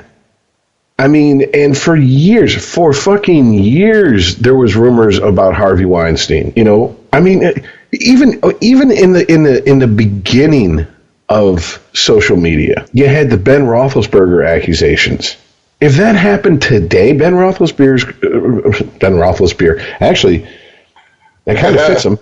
Ben Roethlisberger's career would be over, and he would be retiring right now with very little fanfare. I guarantee it. They would just quietly go, you know what, Ben? Just why don't you go away for like a decade or so, and then we'll retire your number and we'll celebrate, your career accomplishments. But apparently you like to get rough and rugged and raw in a bathroom stall with chicks. So and we can't have that. We can't take that hit. Small confession. I have no idea what Time Up is. I only got to meet. You know what? I know what Me Too kind of stands for, but I don't know what that is either. Well, Time's Up is a charity that Oprah started so that regular women can sue their sexual harassers. And hashtag Me Too is it was a movement started by somebody else, but Alyssa Milano brought attention to it on the Twitter for victims of sexual harassment. So you type hashtag Me Too if you were sexually harassed, and then yes, you get to go. You get to go Time's Up if you get to sue them. Well, no, it became the thing. Time's up on yada yada yada. Time's up on sexual harassment. Time's up on rape culture. Time's up on you, Iceman. Okay. But no, that's how. But now I've turned into Rocky. Sue me for what? No, but that's how they use it. Oh, they. Time's up on me because I said they. Time's up on the whole podcast. Hey, but so only women can use the Time Up to sue? Yep. Or not dudes, because Kevin Spacey was surprisingly the only gay part of this movement so far. He was like right behind Weinstein. No, because Corey Feldman said that Corey Haim got raped by Charlie Sheen. Oh, that's true. And oh shit, Terry Crews says that what was it, a casting director or something? That's right. When he told Adam Sandler to check his boy. Yeah, so somebody that is a bigwig in Hollywood who apparently likes their men big and black, walked up and, checked his undercarriage in the middle of a party, and Terry Crews is like, "Look here, little white man. Doesn't get bigger and blacker than Terry Crews. Get your hand off my dick." It really doesn't. Terry's huge. I mean, dude, you have to be the most delusional dude to walk up and think that I should just grab Terry Crews' dick and get away with it. I mean, dude. Well, not for nothing, but you have to have some set of balls on yourself to do it too. The only person grabbing Terry Crews' dick is Mrs. Crews. That's bottom line. Yeah, it's like Marcellus Wallace. Marcellus Wallace don't like to be fucked by anyone but Mrs. Wallace. But yeah, I'm actually, to fold it back into this whole Louisville thing, I'm kind of shocked that this story hasn't hit the wider media. Yeah, I'm kind of, because, it's got sex workers, and exploitation of women and objectification of women and power dynamics in sex because, so people at Louisville were paying hookers to have sex with potential players to sway their decision. Yeah, but I mean, he's fired, being investigated by the FBI. I mean, how much bigger do you want it to be? No. You're missing what I'm saying. I'm not talking about that. I'm talking about in the wider media. In a restaurant bathroom? You could not know who the fuck Tiger Woods was in 2009 in the summer, but by Christmas 2009, everybody knew who Tiger Woods was. That story broke in every fucking corner of the media. It wasn't just a sports story. Yeah, but it's because of who he was. Louisville's a pretty big fucking name in college basketball. And like I said, pair it with the fact that it's sex workers, it's the power dynamics of it, dude, the objectification of women. It's like Alabama or Auburn getting busted. Louisville's, that's a big deal in college basketball. Yeah, UNC, Duke, Louisville. Yeah. Well, Kentucky. Yeah, I guess I was comparing football programs. It'd be like Clemson getting busted. But hey, I guess it's this article came out the 20th. We're recording this early morning on the 22nd. So I mean, I guess give it time. I guess what I'm saying is, just to put a bow on it, don't be shocked if in a week somehow this gets dragged into the Me Too thing and the Time's Up thing. Either that, or it's just being overshadowed by the just absolute fucking horrific clusterfuck going on in East Lansing. Because that just seems to be a story made for the mainstream media to just jump all over, I mean, there's hundreds of victims. Exactly. That's what I'm saying. That's 25 years.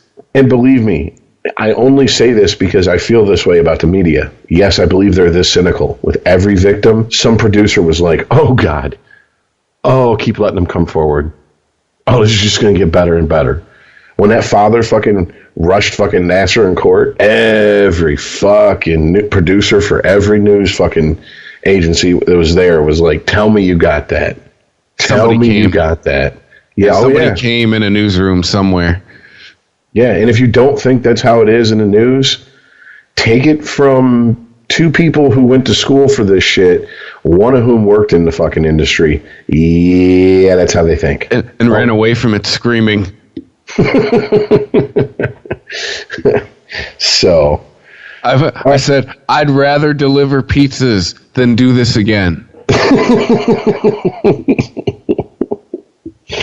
All right. But now we're doing this, but we get to call the shots, bitch. Yeah, exactly. So time's up on your corporate media, motherfucker. Yeah. So hit the donate button at GoodSforMedia.net. No time's up on that. All you want with that. Yeah, because, shit, we got Iceman on the show. Who knows how many sexual harassment lawsuits, if we ever get more than 5 listeners, that we're facing. Hey, to be fair. Dead silence on his end. He's remembering high school. Fuck. Thanks. Love you too. Hey, man, when we were growing up, you know, holding up a boombox outside of a fucking chick's house and playing your song with her was romantic. Now it's stalking. So Yeah. Now it's time's up on that. Yeah, John Cusack would be arrested in 2018. And sued. John Cusack would be in prison right now doing fucking shit pussy stretches. Yeah. Because he's just too pretty to be in prison. So what's next? I know we had a ton of shit. Yeah, well, I mean, you got fucking an interesting deal from the aspect of, I've heard people say that JD Martinez, to get 5 years, $110 million from the Red Sox, is basically he's being paid underneath his market value. For what? He's been on a team that ain't won anything. He went to Arizona to help them out. Did they make the playoffs, or were they a first round? See, no, they were a first round. They were the play-in game, weren't they? And they failed. Well, I can't remember off the top of my head. Hold on. They here. either just missed the playoffs or were a first round flame out. Or, like I said, I think they lost game 163. I think they were involved in that. Well, to the people who say that he's being paid underneath his market value, first of all, the man's 30. So he just signed a contract with the Red Sox that's going to pay him till he's 35. The odds that he's going to hit or continue his peak between now and 35 are very slim. So once again, is it really that he's not being paid what he's worth? I mean, when he came up with Detroit, there was a lot of talk about how old he was, you know, and there was the usual talk of once pitchers make adjustments, we're going to see him come back down to earth. And it just didn't happen to the extent that a lot of people predicted it would. I mean, remember we had these conversations about fucking Aaron Judge last year. After the All-Star break, you know, he hit a hell of a slump. And we all were like, are we shocked?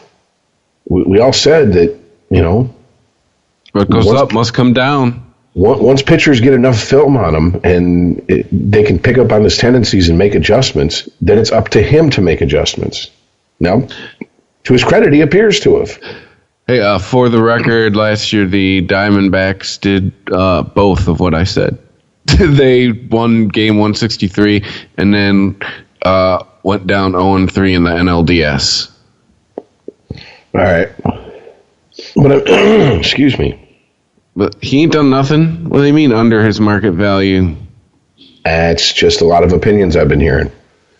And I hear that and I think, what do you think he's worth then? I mean, I don't think there's any 30-year-old player that's going to be worth an A-Rod type contract that he signed with the Rangers. I mean, I think 5 years, that's almost too long in my opinion. I'd have probably asked him, you know, or tried to get him to sign a 3 to maybe 4 year, 3 with an option. I mean, you have to play the numbers game. You have to play the odds. The odds are he's going to start declining. Now, the good news is that he could play DH. So as long as he keeps hitting, he can have a VMART situation on his hands. But look at the situation with VMART here in Detroit. We don't even know if he's going to fucking play this season. If he does, the odds of him finishing it aren't very good. He had to have fucking surgery to correct an irregular heartbeat. But, I mean, he was on a tear at 37, 36. Aren't the players threatening to strike because they said the free agent market wasn't... They were saying there's collusion not to sign free agents at market value. And, I mean, you've had JD Martinez, Yu Darvish, and Eric Hosmer are the I guess so far in the offseason, the biggest free agents to sign. Where did Hosmer go? Padres. Oh, shit. Wah, wah. I mean, you know, Stanton, that was a trade. That wasn't a signing. He was traded. You know, well, I mean, you just look at Florida. The fire sale Florida had, they traded away everybody. That wasn't a case of a bunch of free agents leaving that team.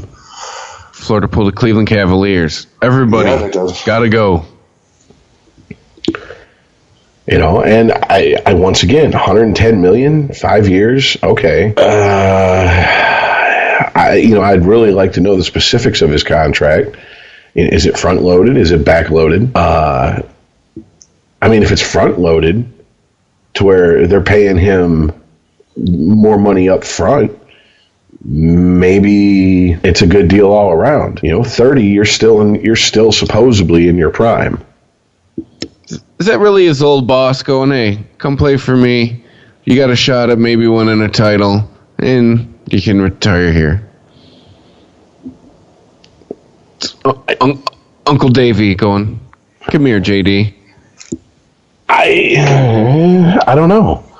I mean, that's one of the things is that you have to take into account that, once again, Martinez came up. He was an older than average rookie. The Tigers brought him up and basically played him and said, we're going to fucking ride this out. And that was when Dombrowski was still with the team. So it very well may be, hey, I've always believed in this player. He was a diamond in the rough that was overlooked, and I'm going to give him a contract because I think he's worth it. I'm just looking at it going, I kind of wonder if this is going to be another one of those 5 years from now, Red Sox fans are going to be going, well, what the fuck has he done for us lately? His numbers have been in steady decline for the last 2, 3, 4 seasons. They do seem to be taking out the Tigers' garbage here. They got, what, Rick Porcello? Is he still there? I believe so, yeah. Didn't David Price go there? Well, and then, yeah, wore out his welcome. Well, he seems to apparently do that. Maybe that everywhere. Yeah.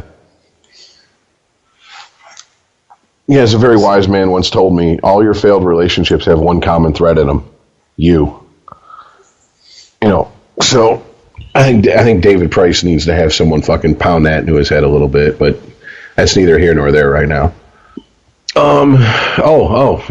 Sorry, I was looking up the, it is a front-loaded deal, and Martinez can opt out after 2 years, so that's the terms of the deal. So 2 years he can go, hey, it's not you, it's me. Yeah, and it being front-loaded, chances are they're going to be paying for him while he's still producing.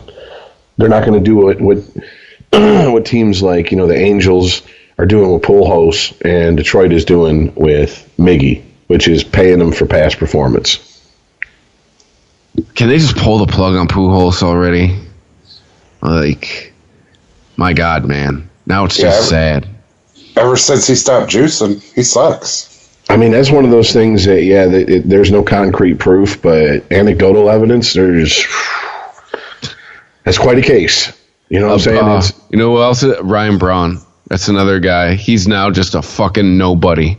Yep. He's now just also ran and stopped taking the juice. I mean, yeah, I can't argue with it. I mean, if there's that much smoke, there has to be some fire to it. But, and then the other MLB news, you sent this article today. I haven't had a chance to do much but skim it. But am I understanding this, that there are rumblings in MLB that what they want to do to speed up and basically avoid extra innings is to, in the ninth, to allow teams to pick any 3 players to go up and go to bat? Sounds insane. I'm going to reread the article. I mean, it says supposedly MLB execs have discussed letting teams hit any 3 hitters they want in the ninth.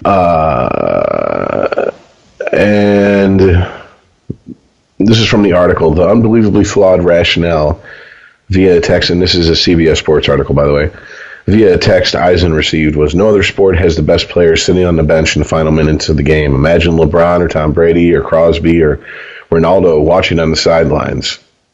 And goes on to point out, what if LeBron had fouled out? What if Patriots don't have the ball? What if there's a shootout in hockey or soccer and the best player in the world only gets one of the 5 shots instead of all 5? What if the game is fixed? Right, Iceman? Predetermined, not fixed. But I mean, I know this comes on the heels of, didn't they also basically They're limiting mound visits to 6 per game? Yeah, and still no pitch clock, like a shot clock version, except for pitchers. I mean, I don't know. If you have a mound visit, isn't it most of the time the catcher and the pitcher get, they have to get their signs in order because there's a runner on second. They don't want to flash the exact same signs, or they're discussing strategy, especially when the whole infield comes in. Okay, what are you going to do? Well, I'm going to pitch him a sinker away. I'm going to hope he hits into a fucking double play, et cetera, et cetera. Everybody be ready for that. I mean, is it that worrisome of an issue? I mean, it's not like, I mean, basically I have to look at it like this. The playoffs, people are going to sit through a playoff game. If you're going to watch a baseball playoff game, you're going to sit through a long one, period. If you're determined to watch it to the end, you're going to do that. Doesn't matter how long it is. If we're talking regular season, is it that big of a problem? It's not that big of a problem, Rich. It's more of the same. Every league has done it. They're trying to fix something that ain't broke. All right, people have been watching baseball for many, many moons. And, I mean, the fans of baseball love the game, period, end of file. There's some, fair weather fans that are like, is our team in the championship? Well, I ain't watching. They did it in basketball, football, hockey. They've done it across the board, trying to fix something that ain't broke. Leave the fucking thing alone. All right? I mean, quite literally moving the goalpost in football. You have to scoot up to kick the kickoff. I mean, leave the games alone. We've liked them for many, many, many moons. There's no need to change them, but there is, because society says there is. It's taken too long. I got ADD. I can't sit through all of this. Hurry the hell up. Well, I mean, if they're worried about the pace of play and the game's taking so long, I don't know. Why don't you shorten commercial breaks? Oh, because that's right. It's not about pace of play and the game's taking too long. It's about maximizing the money you can make from broadcasting these games. Right. I mean, I've heard more bitching and complaining in the last couple of years on local sports talk about the amount of commercial breaks, the length of commercial breaks, and I have about anything else involved in baseball as far as how long a game takes. Like, I don't hear your average fan or even your diehard fan calling up and saying, oh my God, I can't believe I have to sit through 2.5 to 3 hour games. I mean, if I drop the money that I'm sure they're charging for decent seats at Comerica Park, even with the shit team they're going to have this year, I would be pissed off if I went to an 1.5 hour game. I'd be like, what is this microwave bullshit? I pay all this money. You better entertain me for X amount of time. You better drag this out. Yeah, I've never, anytime I've ever been at a baseball game and it goes to extra innings, I look at it like this, free baseball. And on top of that, if you're a fan, everything becomes magnified. Every pitch matters more. Every ball that flies out into the outfield, people get on their feet because, oh shit, is this going to be a home run? Is this going to be a walk-off hit? Is this going to be, this, that? I don't see a lot of people in the stands going, oh boy, I wish they'd hurry up. Because if they felt that way, they could just leave. It's not like you're locked in there. Well, and that's what I'm saying, though. They're fixing things that aren't broke. Every sport has done it. And will continue to do it because there's somebody that has a job that says, this will make the sport better. This will gain us more money. Yeah, and I guess the hard pill for me to swallow with that is baseball, more than almost any other sport, really likes to hang its hat on tradition and the uniqueness of the game. The defense controls the ball. There is no clock. The games will go as long as they have to go until they're finished. And it seems like they're trying to make it appeal to people who just aren't interested in those aspects of baseball. Mm-hmm. And if you're not interested in those aspects of baseball, I don't think these changes are going to bring you in. I don't think it's going to make you hop off the fence and go, I'm a huge baseball fan now. You know what makes people baseball fans? Good baseball games.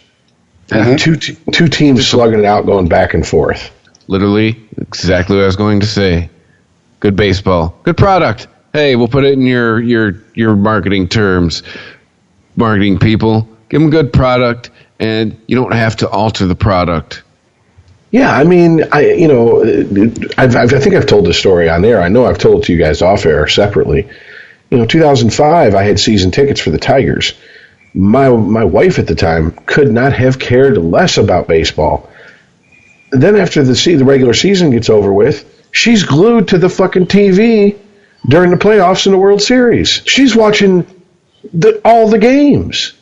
Called in sick to watch one game, and I'm just like, where the fuck was all this when we were going to the ballpark? And she said, yeah, but the Tigers sucked.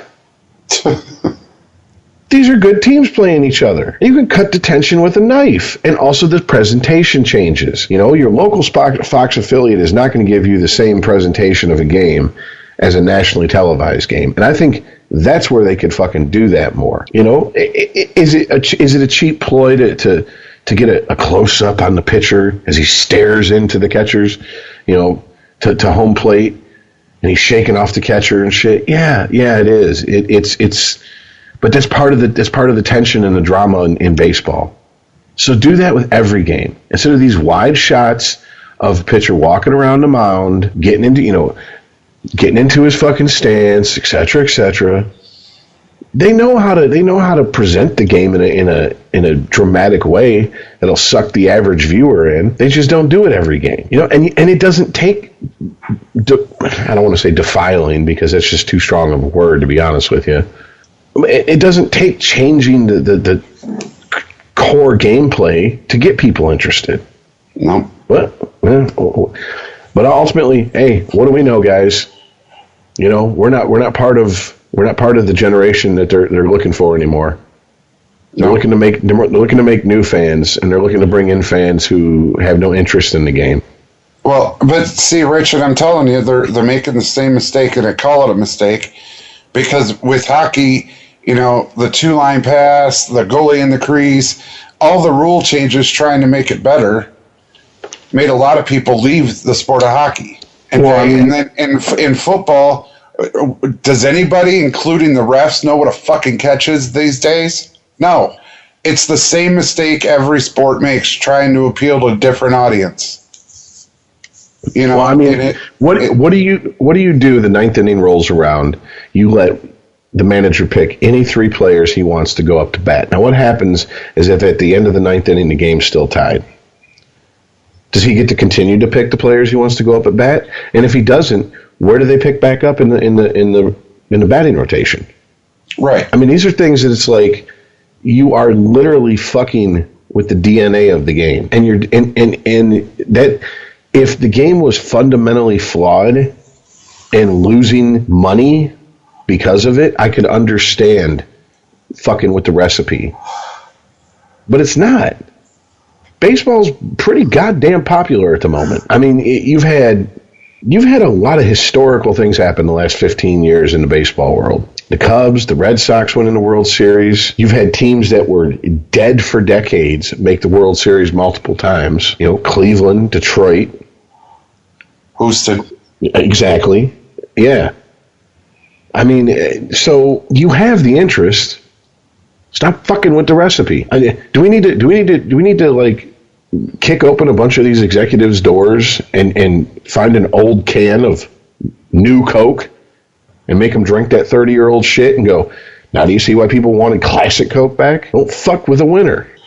That's what I'm saying. They're trying to fix something that ain't broke. Every league does it, will continue to do it, and pretty soon we won't recognize these games that we all used to love. Football, and I think hockey, baseball, we're going to be like, what the hell is this? I think a lot of it is because, unfortunately, these are businesses, and businessmen have taken over sports. to the point where the attitude of if you're not growing, you're dying has been forced into the minds of the people who are running these sports. Well, that's like anybody who watched football in the 60s, 70s, and 80s. If they're still alive today, they're looking at the product going, this is not football. Garbage. Garbage. Serious garbage. This is like two-hand touch football. How is that a penalty? He tackled him. Well, his helmet's supposed to hit him. That's why it's on him, So, I mean, that's where we're at now.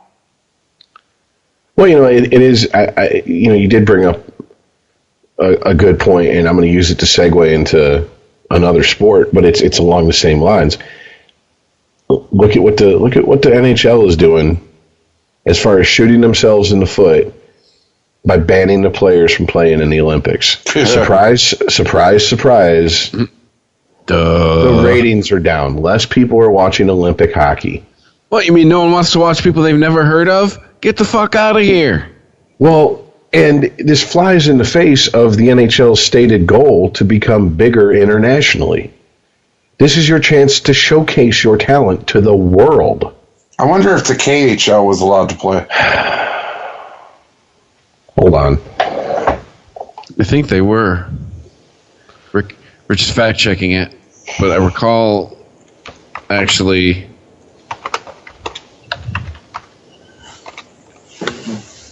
Did Pavel Datsyuk play?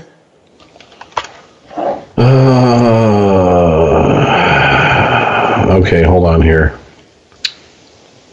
The Russia's most prized team, men's hockey, has an opportunity to shine.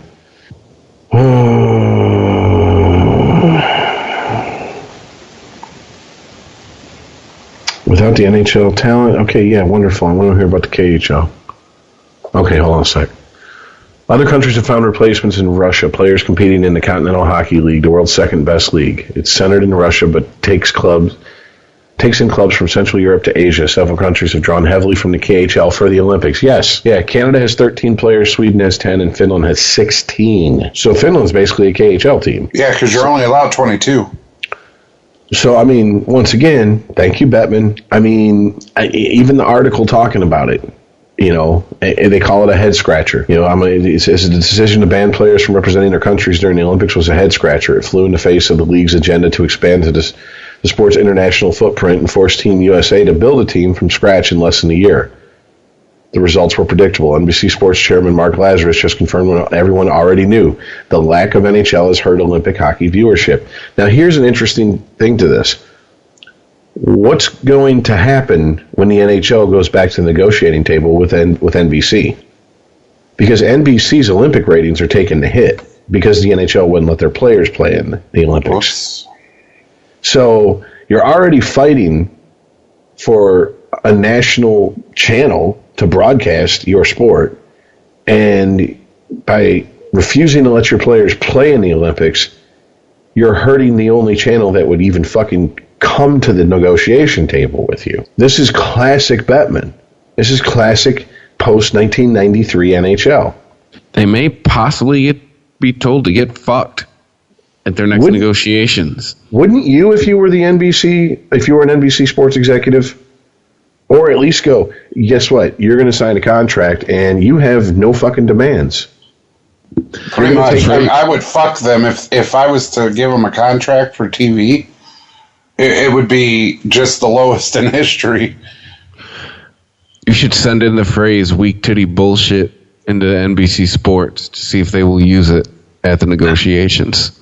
I mean, at the risk of getting a hashtag Me Too put on me for this, if I was the executive at NBC Sports negotiating with the NHL the next time their contract's up, I would say I'm going to unzip my zipper and you're going to swallow whatever I give you to swallow. And you're going to fucking do it enthusiastically. Or else you'll go back to the fucking Outdoor Life Network, which doesn't even exist anymore. So good luck with anyone who will have you, because it ain't going to be ESPN. They've already proven that. Regional Fox Sports just got bought out by ABC, by Disney. So even though they say it's not going to affect a lot of regional Fox Sports channels, that's who pretty much carries hockey games in local markets. Yeah, but I mean, you think Disney would give them a contract? They own a fucking team. Yeah, but Disney also understands that the solutions to problems that didn't exist, that Bettman and Bunch started, forcing square pegs into round holes in the NHL, had a large chunk to do with the decline in ratings when ESPN had the NHL contract. And it got to the point, this is no exaggeration, that depending on the teams playing, sometimes reruns of World Poker tournaments would beat NHL games, live NHL games. That's not an exaggeration. So, and I mean, most of the games were kicked over to ESPN2 on top of it. So, I mean... Yeah, but some of the best games I've ever watched was on the Deuce. It's true. Just saying. I mean, late night at my house watching the Deuce. I'm saying, oh, I remember watching them with you. Oh yeah. I just don't know that. Once again, I said it last week. This is one of the reasons I have a hard time taking interest in this sport and the day-to-day process of the sport. I can't watch a sport I used to love continually shoot itself in the foot anymore. You're like with the NHL, like I am with football. Leave it alone. Quit it. You're beating it up, and you want to cry because it's like this isn't how it's supposed to be. Like that old lady from the commercial. That's not how this works. That's not how any of this works. Leave it alone, you fucking bully. God. I mean, and the irony of the NHL not letting these players play in the Olympics is the Olympics is exactly the type of hockey, the brand of hockey that they want to play. That the NHL wants to play. It makes no sense. I mean, it just doesn't. The players want to play.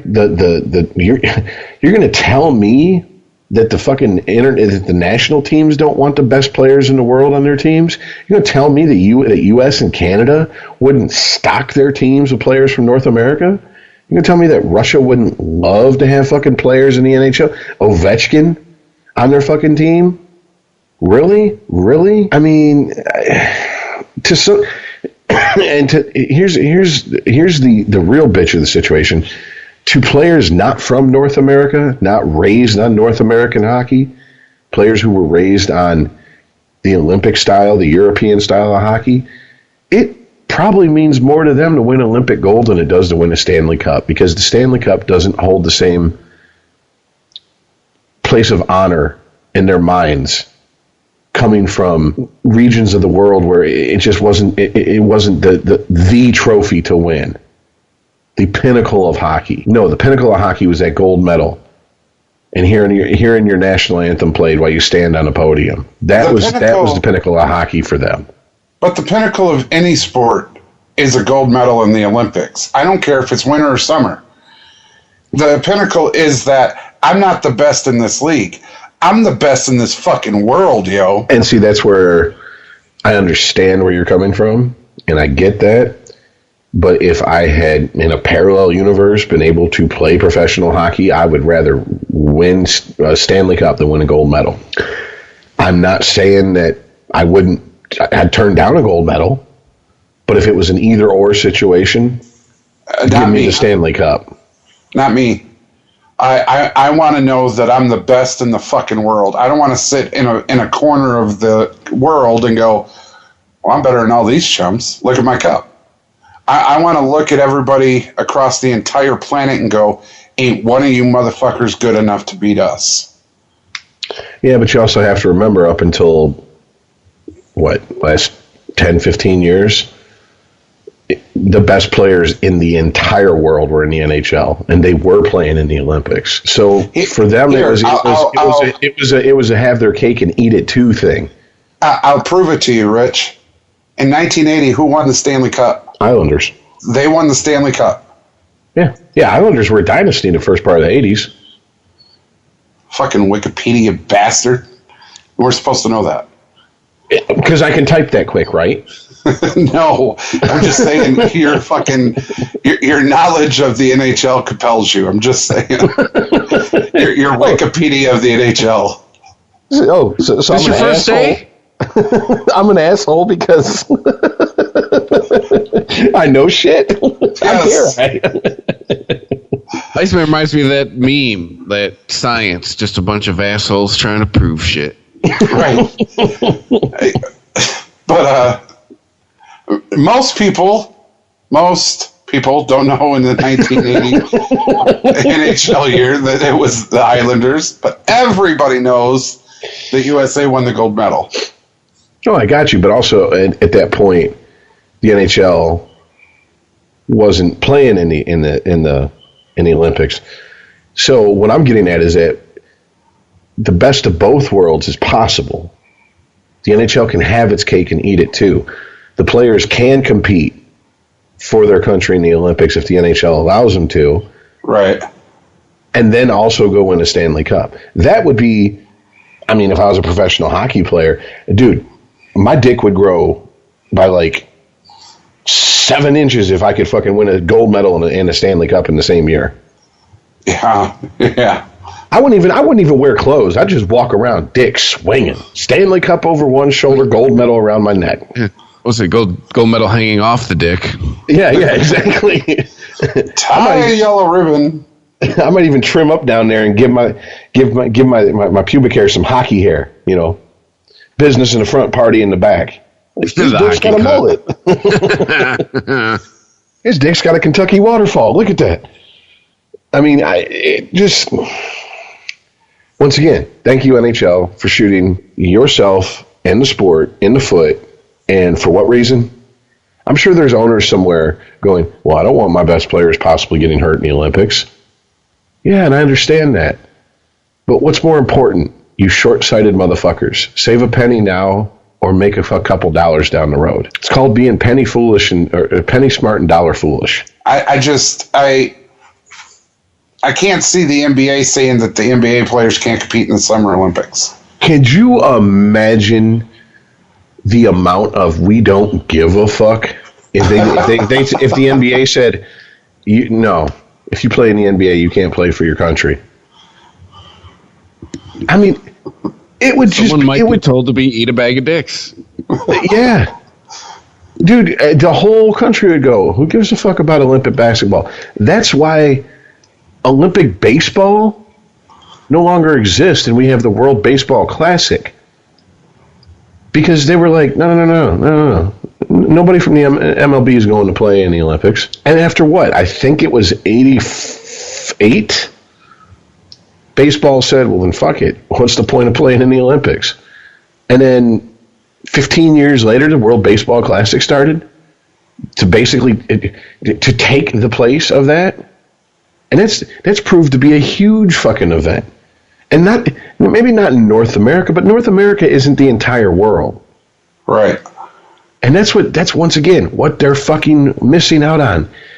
Showcasing the best talent in the world, playing the best talent in the world on the world stage.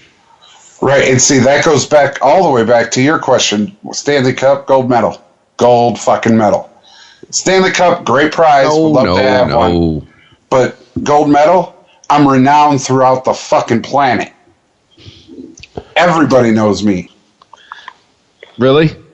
Who won the gold medal for hockey in the 1984 Olympics? Right. Exactly. But who won the Stanley Cup in 1984? Islanders. They were a dynasty.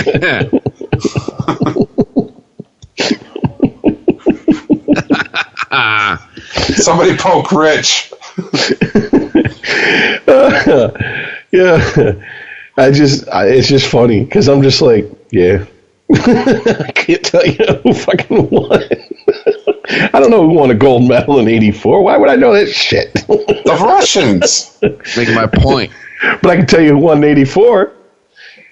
It was Wayne Gretzky's first cup. Fucking exactly. Stanley Cup all the way. I understand, but North America doesn't rule the world, right, Rich? Yeah, but you know what? It's a good problem to have if you have to choose between the two. It really is. And I'm not saying that in a flippant, cavalier way. I mean, it's like, it's like the song More Money, More Problems. Like, all these problems come with all this money. Yeah, but you have money. It's a good problem to have, What's worse, more money, more problems, or gee, do I kill the cockroach or do I swallow it while it's still alive so it can run down my throat? Hey, by the way, I was right. It was the Russians. Can't say I'm shocked. All right, well, that's 2 weeks in a row I've managed to shit on the NHL, so let's move from shitting on the NHL to shitting on a specific NHL team and a specific GM.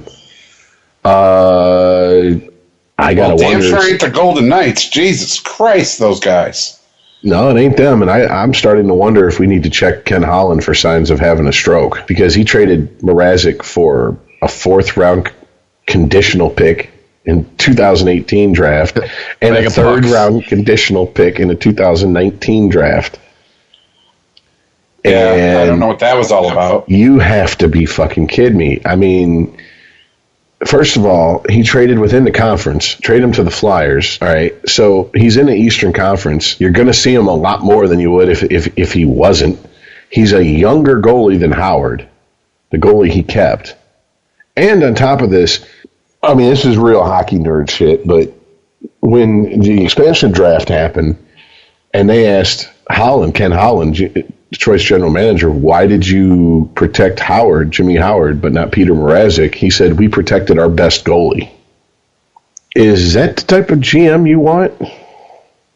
I mean, one that's going to basically talk shit about a player who's currently on your roster, who, by the way, you're looking to move? I mean, if I'm trying to sell you my car, I'm not going to tell you how much of a piece of shit it is. I mean, to quote one of my, icons of my life, it's like Zoinks, oh no, Scoob. Seriously. I at this point, I've had a few conversations with some friends of mine who are hockey fans. I have no idea what the fuck is going on with the Red Wings. I don't. It's a Bob Uecker moment. I guess he was thinking, I don't know what the fuck he was thinking. Well, yeah, I think the Red Wings have the idea of what's going on with the Red Wings. I mean, even if you just go on social media, I've scanned the post on the Red Wings page, and it's the official page, and there's one guy, when you scan pretty far down, all right, who said, great trade. I'm not going to give the cocksucker the satisfaction of saying his name, so he can go fuck himself if he happens to listen to this, which I highly doubt, but if he does, fuck you, you're an idiot. Great trade. They weren't going to offer him a $4 million tender. He would have been a free agent. They would have received nothing for him. Once Green is traded, there'll be $10 million free cap space. The team wasn't going to make the playoffs with these guys. Let's get the rebuild going. Yeah, so hold on to the goalie who's costing you $6 and some change $1 million a year, who can't... Signed, Ken Holland's son. Yeah, who can't win you but one fucking postseason series since he's been the number one goaltender. I mean, used to be you were judged on your value to the Red Wings organization based on what you did in the postseason. That's why Franzen got a contract and Marian Hossa didn't. Howard's won what? One fucking series in the postseason since he's been number one. That's it. And for those of y'all keeping score, that's since 2010, not including last season when they didn't make the playoffs. So it's 10, 11, 12, 13, 14, 15, 16 years ago. Yeah. I mean, it's going to be a rough couple years for Red Wings fans. I've hesitated to say it, but I think it's time to say it.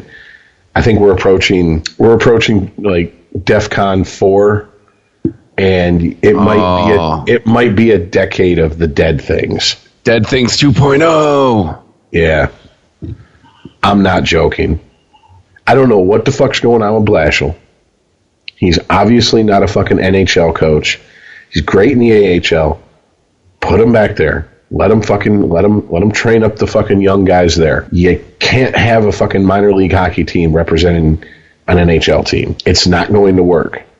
And judging by the attendance at the LCA, even the thin veneer of, hey, it's a new fucking place for them to play has started to wear off. Everyone's in the restaurants.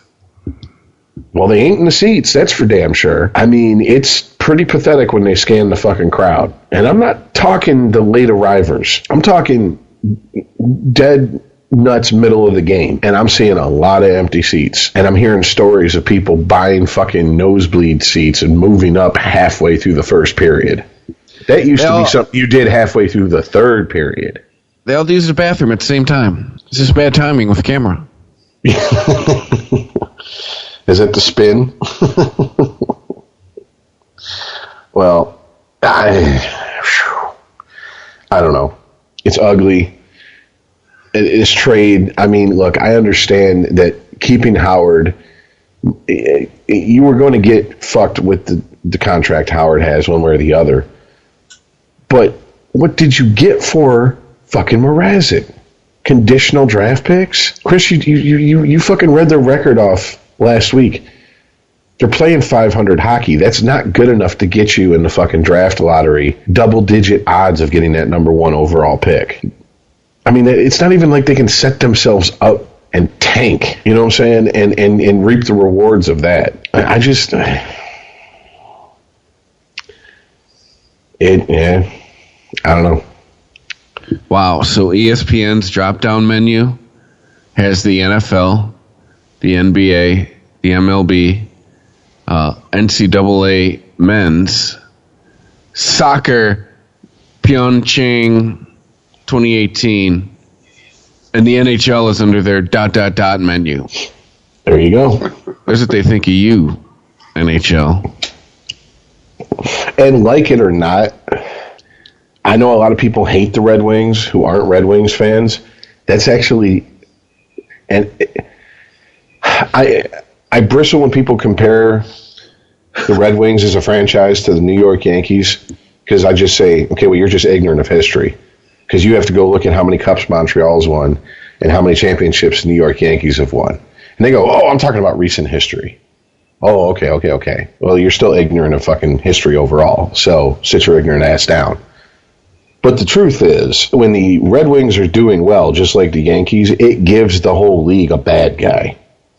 And it makes for compelling watching. It's just like, I guarantee you as many people will watch LeBron to watch him lose as to watch him win. Whereas, I don't know outside of Detroit if that was ever the case on the same level as it is with LeBron with a guy like Michael Jordan.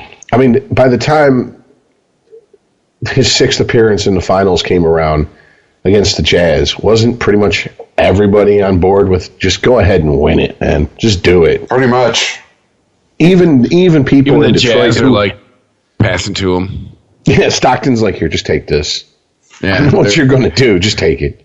I'm just going to tell him you look like Malone, that's all. Just go. Well, I don't know. I guess if you're going to look at it this way, that you were going to get nothing from Mrazek, they weren't going to bring him back, which I think is why it got to the point where you couldn't even have the discussion about bringing Mrazek back as your goaltender. Needs to be talked about, and that's just mishandling of the team by Holland. But it is what it is. If he wasn't coming back, there was no chance of signing him. There was no chance of moving Howard. Is this what we're going through with the Tigers now, to where it's like, well, at least we got something for him. Might not be much, but we got something. Well, yeah, but it's also, I think, attributed to, and I keep saying it, Ken Holland was good when Scotty Bowman was there, and he had a blank check. And yeah. So yeah. It's not the same now. It's, now he doesn't have the score correction, if you will, of someone like Bowman, and you see what he's really made of with his decisions. He did all right with Babcock. Yeah, but once again, won a cup with Babcock. I mean, but once again, if we're going to rate the head coaches in our lifetime for the Red Wings, I think we can all agree it goes Bowman, Babcock. And people forget there was 2 coaches between Babcock and Bowman. Dave Lewis, and who else? Oh, no, you're right. There was one coach. It was Dave Lewis, and then they got Babcock. And then Babcock's assistant, I can picture him, I can't remember his name. He's now a head coach, and he's had success in the league. So that's where there you go. There's my Wikipedia knowledge for you. Someone hopped in my head and edited it who had no idea about hockey. So there you go. But still, I mean, Jacques Demers? Really? No. I mean, he was an entertaining head coach, but he didn't win anything. I mean, he was kind of their version of, Wayne Fonts up until Bowman showed up. Was Bowman after Demers? Yeah. Really? Yeah. Wow. And then what? Was there anyone before Demers? Well, we've been sucking air. Yeah, but I couldn't tell you who that would be, because you're you're asking me to go back to like when I was just a fucking child, like a baby, an infant. Let's see here. Demers showed up in 86 to 90, and then Wikipedia's on the case. Am I right? 86 to 90 was his tenure with the... Oh, no, dude, yeah. Duh. That's right. Yeah, we forgot about Brian Murray. He was in between Bowman and Demers. I was like, no. Because I was thinking, like, if we'd had Bowman that long, we'd have a couple more cups. So Bowman showed up in 94, 95. That had to be his first season. Or was it 93, 94? 93. Okay. But Jacques Demers was 86-90. Brad Park, 1985, 1986. Harry Neal, 1985, 1986. Nick Polano, 1982 to 1985. Billy D, 1981, 1982. Wayne Maxner, 1980 to 1982. Ted Lindsay, from 1979 to 1981.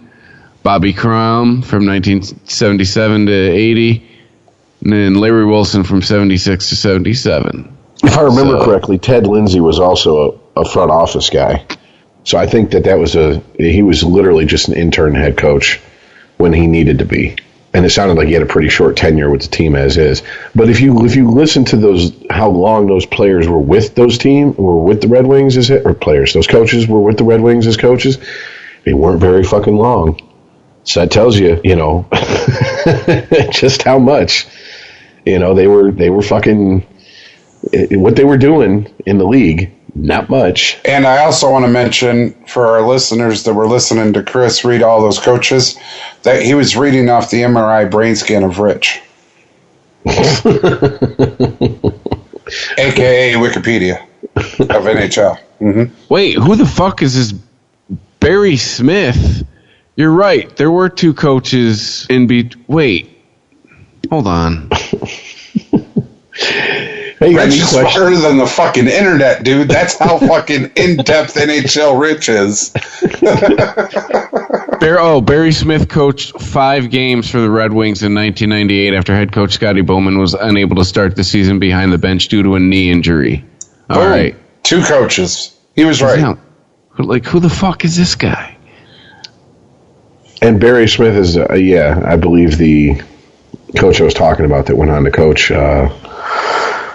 I want to say Edmonton. I don't know. I don't. It's late for me. I had 3 hours sleep last night. Ironically, all 3 hours when we were supposed to be recording. Well, the funny part is, as we're recording and talking about all this with the Olympics and everything, I'm watching women's hockey. Don't the care. gold medal round. Let me echo the sentiment of the rest of the country. No, I see that it's going on. Dude, Iceman, I didn't mean to shit on it. No, it's kind of cool to watch. I don't know. They're looking for revenge from last year, they said. The funny part is there's only 2 people on the women's hockey team that was there 4 years ago. The Olympics are for the joke. Digging for the joke in that. Well, the Olympics are every 4 years. So, I mean, there's going to be a turnover at some point. Oh, no, I don't mind the turnover. I don't mind the turnover a bit. It was we're going to redeem ourselves from 4 years ago when we lost 2-1 to the Canadians. We're going to see them in the gold medal round, and we're going to beat them this time. Bitches, you weren't here 4 years ago. Nobody cared then. Nobody cares now. Wait, did I say that out loud? How are you going to redeem yourself when you weren't even here? Weren't here. It's the team, dummy. Storyline. That's what they do, man. No, but it's just that thing because, you know, when they talk about redeeming themselves with women, I think immediately with women's soccer, Judy Foudy and Mia Hamm and all those ladies, and bitches were bad. Women's sports expert. Iceman. Okay, I'll take it. But I'll tell you what, those bitches were bad.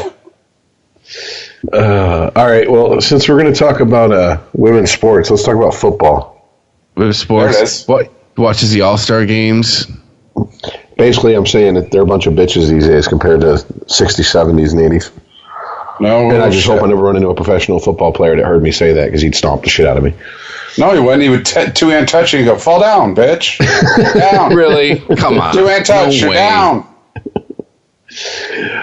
Malcolm Butler would beat the fuck out of Rich. He would beat the fuck out of all three of us. At once. Malcolm Butler would not beat the shit out of I know, right? anybody. Malcolm Butler's too high to even play. Oh, too soon. Okay, so what the fuck was going on? Because the report I'm hearing is that he knew all week he wasn't starting. So if that wasn't a secret, why the fuck were people going, what the fuck is going on? Why didn't he play? I mean, the dude played 98%, 95% of plays in the regular season? Mm-hmm. And then Super Bowl? No, we're going to put you on special teams and that's it. Really? I mean, Yeah, he was a shutdown corner as well. It wasn't like he played and they were like, oh, he's good enough. He was a shutdown corner. It was the premier DB for Patriots, and then the biggest game of the year, you're like, no, we don't really need you this time. Huh? You're here because of me. What do you don't need what? They're clinging to the whole it was a football move. That's what their Belichick story, and they're says. sticking to it. Right, because you don't shit on the Patriots. Well, according to Devin McCourtney, he said the whole team knew. Now, you got one Patriots defensive. I'm reading from the article. It's an ESPN.com article. It says one Patriots defensive starter reiterated to ESPN's Josana Anderson on Monday that he definitely didn't know that Butler wasn't going to play in the Super Bowl. The starter and one teammate previously told Anderson on February 5th that they weren't made aware of the Patriots' plan for Butler. And then defensive tackle Alan Branch said, I didn't know anything, honestly. So, and if he knew prior to the game that Butler wouldn't play, that on our team gossip doesn't travel, let's just say that. Which doesn't it go back to, who was it from the Eagles that said, playing on the Patriots, you have to, there's a culture of fear there. Teddy Bruschi. Like fear of saying the wrong thing, doing the wrong thing, and being shown the door. Was it Teddy? No, it was a No, because he said if he had a choice now. Yeah, because he said if he had a choice to win 5 Super Bowls and constantly be scared of saying or doing the wrong thing with the Patriots, he'd rather win one and have a good time with the Eagles. Was it? I can't remember who it was. Whatever. Was it Fletcher Cox? Maybe. But I mean, okay, well, all right. So we still don't know exactly why Butler wasn't starting. It's all been rumor and innuendo at this point. But what we do know is he's not staying with the Patriots, right? I saw an article that said he should follow Matt Patricia to the Lions. You're reading my mind. I liked it. Come here. Oh, man. Let's go. We'll take you and Revis. Let's make that fucking deal. No, let's not take Revis. It's not 10 years ago. Yeah, but I'm going for name recognition scare. So, no. No, we take out enough teams' garbage. It's over. Revis should retire. Go to Revis Island and start drinking and hanging out on the beach, buddy. Well, okay, let's be honest here. Were you scared of Jerry Rice if you were playing against him when he played for the 49ers? Yes. Were you scared of Jerry Rice if you were playing against him when he was on the Broncos? Yes. No. No, he never played for the Broncos. Exactly. He was an off-season and practice squad guy. So name recognition, striking fear into people's hearts. He's still Jerry Rice. He's just not 1985 Jerry Rice. I feared him when he played in Oakland. Dude, Revis went to the Chiefs and didn't do dick. Revis is done, dude. He's over. I was a Revis support. I was a Revis booster. I loved Revis in his heyday, but he's done, man. He's been injured too much. He's old. You know, he's over. Done. He don't do dick. He's like a room full of lesbians. All he does is suck up payroll and a spot on the IR nowadays. Still, the fact that he did not report to camp in, what was it, 2010 when they had Hard Knocks and you had, oh shit. Who was their head coach in 2010, the Jets? Come on, we always talk about him. Rex Ryan. Go. Ryan. Yeah, go. Should be we worried that Revis isn't here? I don't know. He's pretty goddamn fucking good. I was like, God damn. Yeah, right. Yeah, but that was 2010 Revis. No, I'm absolutely with you. I'm with you, man. That's Revis Island in its heyday. That's where I was born. Yeah, but it's 2018. Revis Island has seen better days. You know, it's like Gull Island and Jobby Nooner. It's like Jobby Nooner before everyone had a video camera in their pocket. You know, seen better days. That's a Michigan joke. Michigan people get that shit. Yes, we do. Hey, how many divorces do you think are filed for the day after Jobby Nooner? Especially now that everyone's got a camera in their pocket. Good baker's dozen. Yeah, at least. But no, man, I mean, once again, this goes back to what the fuck is going on in New England. Whether or not that article was a plant, was somewhat factual, or 100% factual, I can't help but start to see loose threads hanging off the fucking sweater. See, a big part of me sees this article and thinks this is the Patriots being the Patriots. Like, this is the machine being the machine. Like, it may be true, it may not be true. This is just what New England does. I agree with that, but I also think this is the fact that you have so many players, that you have at least two players in this article who refuse to go on the record to make a statement, but then other players go on the record and go against the official fucking story the Patriots released. That kind of tells me that it's like, what's going on there? That's what's got me scratching my head, because it just, you didn't go against, you never side against the family if you're on the Patriots. All right. It is kind of like a mob boss type thing, like the Sopranos up in that motherfucker. It is. That's what I'm saying. And it seems like you're starting to see some frayed ends on the sweater, and you know, you get enough people pulling on those loose threads. I floated this theory before. I floated it again. I think it's the old man. I'm just saying, man, if I'm a Patriots guy in the organization or player shit, I'm peeping out my window for like black cars with black windows and shit. I'm like, I got my skate bag all packed up and shit. I think I'm a Patriot, got a Jerry Jones type of hold on this team. Probably keeps it a little bit more low key. He's getting older. He's getting senile. Dude, and look, what was it, 2012? Mike Ilitch picking up the phone and emptying out the vault for Prince Fielder. Yep. You know, I'm sure after that they had a meeting where like, all right, we got to keep the old man out of the boardroom. You know, like, I'm sure this shit's. I'm just saying, my theory is Kraft. Like, if I'm a Patriots fan, fuck that. Scratch that. If I'm in the Patriots organization, I'm sitting here going, we just lost a Super Bowl where Tom Brady played better than any quarterback statistically has ever played in the Super Bowl. Over 500 fucking yards. And we lost to Nick Foles-led offense. Big Dick Nick. Because you can't even say that in the defense, even by I don't care how delusional you are. If you say either defense played at the top of their game, that Super Bowl, then brother, pass whatever you're smoking because it must be real good. So 500 plus yards. Yeah, there was no defense. I mean, yeah, I don't know, man. I'm starting to see cracks in the armor.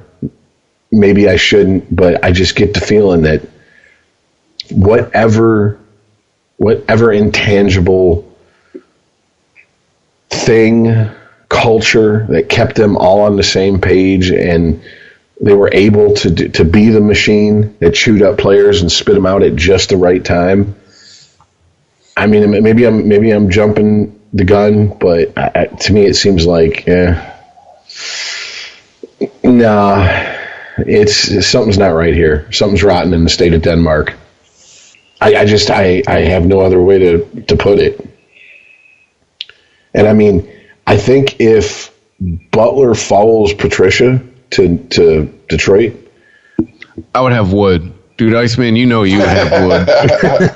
Wood? I'd have been jerking, dog. Rich might even have, like, Wood just from being in the area. It's like, hey, I'm a Bucks fan. It doesn't matter. I already got my belt in the area. undone and my fucking zipper down. Got his belt wrapped around his neck. I'm saying, dude. I'm going to go out Michael Hutchins style. Yeah. S&M all the way, I'm saying. You know. I don't know, man. It's just, Trade to me, for it's the Patriots? Yeah. It's not a good look. It's the fact that there's so much talk, and the Patriots seem to have, they've operated for so long under the, United States military's World War II policy of loose lips sink ships. It doesn't seem like it's happening anymore. And if you're right, Chris, and it is coming from fucking Kraft, then that means that Belichick has loosened up his grip on that team. Well, here's the thing, though. I watched, I don't know if you guys seen the Tale of Two Bills or whatever the hell that was. It was an interview with... No, it was a 30 for 30, wasn't it? I don't think it was a 30 for 30, but it was that type of style.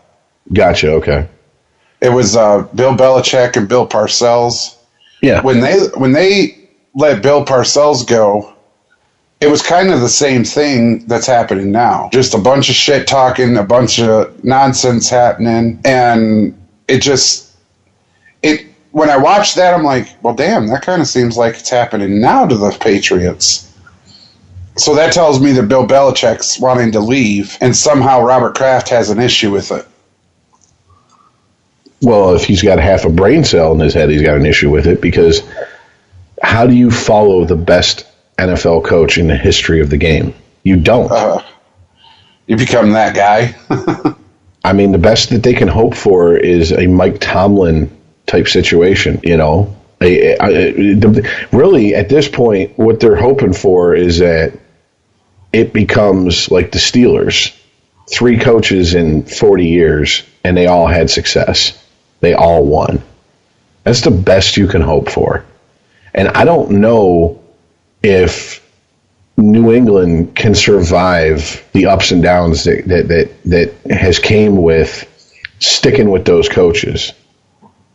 Because I think New England fans are pretty fucking spoiled at this point. And I think it's pretty much in their... I'm sorry, go ahead. I have the same question, that I guess I've been asking. Who can you pick to follow that? Because when you follow Bill Parcells, Bill Belichick was a great follow to that. He coached under him, he learned under him, He won with them. He knows everything, and you know, puts his own little twist on it and whatnot. And I mean, that was a great follow for Bill Parcells, but fucking Belichick let everybody go. Oh, However, do you just hand the reins to Tommy? Here you go, Tom. You just play your coach. Well, however, his offensive coordinator did come back, so. Yeah, it was all a ruse to just get, like, they didn't like Matt Patricia. They're like, no, you'll both leave, and then you could just come back. Yeah, just tell him you're leaving, but don't really leave. I've also heard other sports outlets say that he's grooming McDaniels to take over. We said it first, just putting it out there. Well, I mean, if that's the case, then all I do is, for McDaniel's sake, I hope he doesn't listen to local sports talk or national sports talk, because unless he comes in and they just keep making the Super Bowl. I mean, since what? The 2001 season, they've went how many times? 8? Something like that. Brady's won correct. 5 and lost 3, so 8. Yeah. So I mean, that's averaging a Super Bowl every 3-point-something years. Not even that. Unless they keep that pace up, you know these spoiled ass fans are going to start fucking getting sour. I mean, we're kind of witnessing it here in Detroit with the Red Wings fans. The difference is, I think, for whatever reason, a lot of Red Wings fans feel still a loyalty to the team, and so they just don't talk about the Red Wings. It's like, oh, God. It's every 2.1 years you're going to the Super Bowl if you're the Patriots. Yeah. Yeah, but I mean, at the same time, you can't do that because the Red Wings went to the playoffs 25 years straight. Yeah, but their That's playoffs a quarter are of a also century, yo. Their playoffs are also half the league goes. You know, that's the difference. Playoffs, not Stanley Cup finals. Yeah. Yeah, because Super Bowl is the finals, son. I mean, I guess if you want to make that argument, it's 3, 4, 5. No, wait a minute. 4, 5, 6 from 2005 or 95 into 2009. They went 6 times. That's pretty fucking good in a playoff that lasts for 2 months. Is the most grueling playoff fucking system in professional sports, and it's basically NHL playoffs. It's a war of attrition. Who's the more healthy at the end of the fucking, you know, the end of the last game? Because couple star players go down. God forbid your fucking goalie who got hot gets injured. It's over with. Ask Buffalo about that. I mean, they had Hasek all those years. Made it to one final. That's it. Dude, 10 years ago, Ryan Miller was the man. Now he is the broken down man. Getting jiggy with Jaguar. Where the fuck's he? You know, he was supposed to be like, you know, the second coming of Patrick Waugh. You know, he's gone. I mean, it's just, it's. I don't know. I'm just seeing a lot of cracks in the armor, and once again, I think the Patriots make an amazing villain for the NFL and for most NFL fans. They've earned it. I don't know. I can't see their fan base just backing off and going, oh, okay, well, you know, Belichick's getting long in the tooth, and Brady's got a few more years left, and then we're just going to have to understand is we're going to have to rebuild because our window's slamming shut on us. I just don't see that happening. I don't see him going quietly into that good night. You know what I'm saying? Tom Brady's going to play till he's 75 years old. But well, the last story that I got is Jesus Christ. Speaking of delusional. Doug Martin. Doug. Iceman, if you say it, I will slap you. I don't need a running game that bad. I believe the best football is ahead of me. Yeah. 6 years with Tampa Bay Bucks. They cut him on Tuesday. And he's out here saying, today's bittersweet. I hate to leave my teammates when there's still work to be done, but respect the organization's decision. I'm in the best shape of my life physically and mentally. My best football is ahead of me. I look forward to the next stage of my career while wishing everyone in Tampa Bay the very best. Get that piped, son. Let me get what you're smoking, Doug Martin. Because you've been with that team for 6 years. You only had 2 good seasons. I can't even argue with that, man. Those are not good odds. You know, you're a running back. It's the shortest position as far as career goes. But, I mean, what are the odds he's not going to be drug tested or hurt again? Seems to be that's the only way that you can keep him on the field.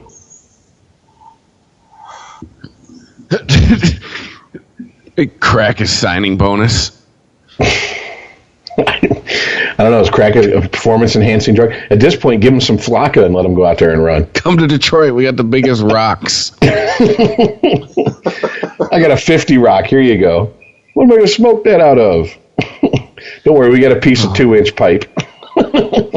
Oh my God. I'm so scared though, because this so reeks of a Lions move. Hey, we did Doug Martin, everybody, and I would just hang my head and shake it. Well, we love taking out other teams' garbage. Here you go, though, because if we're changing the direction of the Lions and we're changing the regime and the thought process with Matt Patricia and the new GM and those two back together, yada, yada, yada, then Doug Martin isn't coming here. Revis isn't coming here. Butler will be here. Otherwise, it's the same old shit. You know, for both of y'all's sake, I hope it isn't, you know, on a Monday, Lions sign Malcolm Butler. Yay! On Tuesday, Lions sign Doug Martin. Well, fuck. We suck again. No. Oh, no, we suck again. Yeah, exactly. I mean, look, isn't it time that the Lions just accept the fact that if they're going to try to get a running game, they have to roll the dice and draft a running back higher than the league's mentality says you draft one these days. And they're just going to have to roll the dice. Well, here's the thing. With the way they've been drafting and the people they've been getting, it's great and all. But I would love to see Matt Patricia trade up and get Barkley. We need him so very badly. Move up, get Penn State's running back, give us a chance. But once again, that's not on him. We didn't do that bad, man. That's not on him. That's on brain fart. Who's the GM? Quinn. Thank you. That's on Quinn to fucking make that trade, and that's not a very Patriots type move. It's not a very Patriots. But the Patriots relied on Belichick. Patriots relied on shrewd drafting. And if they're trying to bring that Patriot mentality, that Patriot culture to the Lions, to me, one of the biggest parts of that Patriot culture is shrewd drafting and knowing when to cut ties with players. I mean, once again, that's why I say I'm seeing cracks in the armor.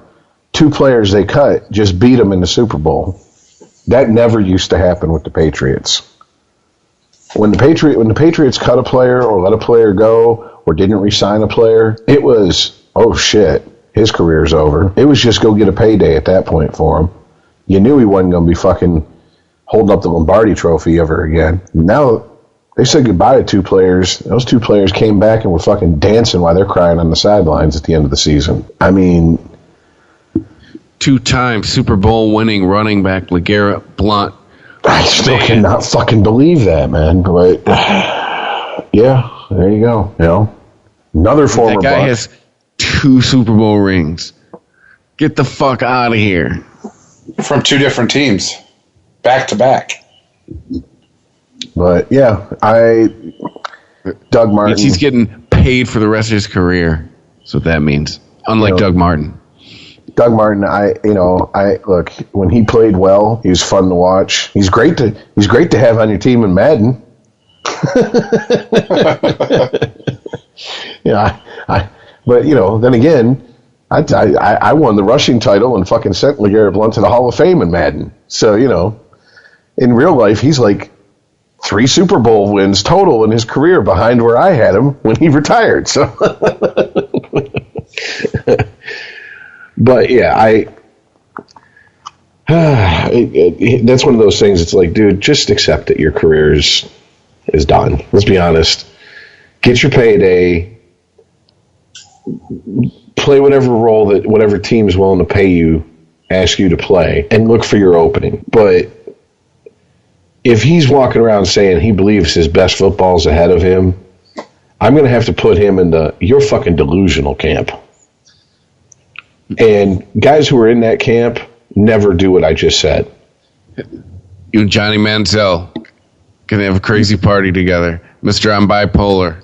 Yeah. By the way, it's a hell of a way to try to shop your way around back into the fucking NFL. Hey, no, it's okay, guys. I'm just crazy. Because we know if anything the NFL loves in its backup quarterbacks is mental illness and drama. But especially you mix those two. That's 2 great tastes to taste great together to the NFL. That's music to their ears. Well, put Johnny on the Patriots. They come out to the crazy train. Nah, man.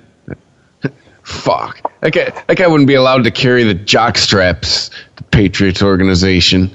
If they signed him right now, you think he'd even make it past OTAs? Fuck no. I don't even think he'd make it to fucking preseason. They'd just be like, what the fuck did we do? Who was Belichick? You dip it into the wife's fucking pills when you made this signing? What the fuck's wrong with you? No, Massachusetts got that legal weed now. Oh, there you go. That's why the Patriots are falling apart. Belichick's like, shit. Hey, have you hit this shatter yet? This shit's called death. No, check this shit out, dude. We bench Malcolm Butler for the Super Bowl. No one will see that shit coming, man. Hey, you know who we get to replace LeGarrette Blount? Doug Martin. We're going to get Muscle Hamster. You ever seen Muscle Hamster run? Yeah. You ever seen him run on weed? Actually, didn't Tampa Bay just do that? Do what? Didn't they replace LeGarrette Blount with Muscle Hamster? Yeah, but still, Martin had an upside when they did that. No one saw this coming with LeGarrette Blount. Come on, man. That dude was a walking disaster area from college onward. It's only been the last 2 years he's made himself fucking a name. Let's be honest here. It's true.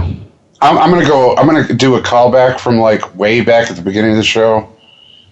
Dude, if you're not watching Olympic hockey, you're missing out on a great fucking show. What? You didn't even bring that up. Talk about this show? Or last week's show? This show. When we were talking about the ratings dropping because the NHL wasn't allowed to play.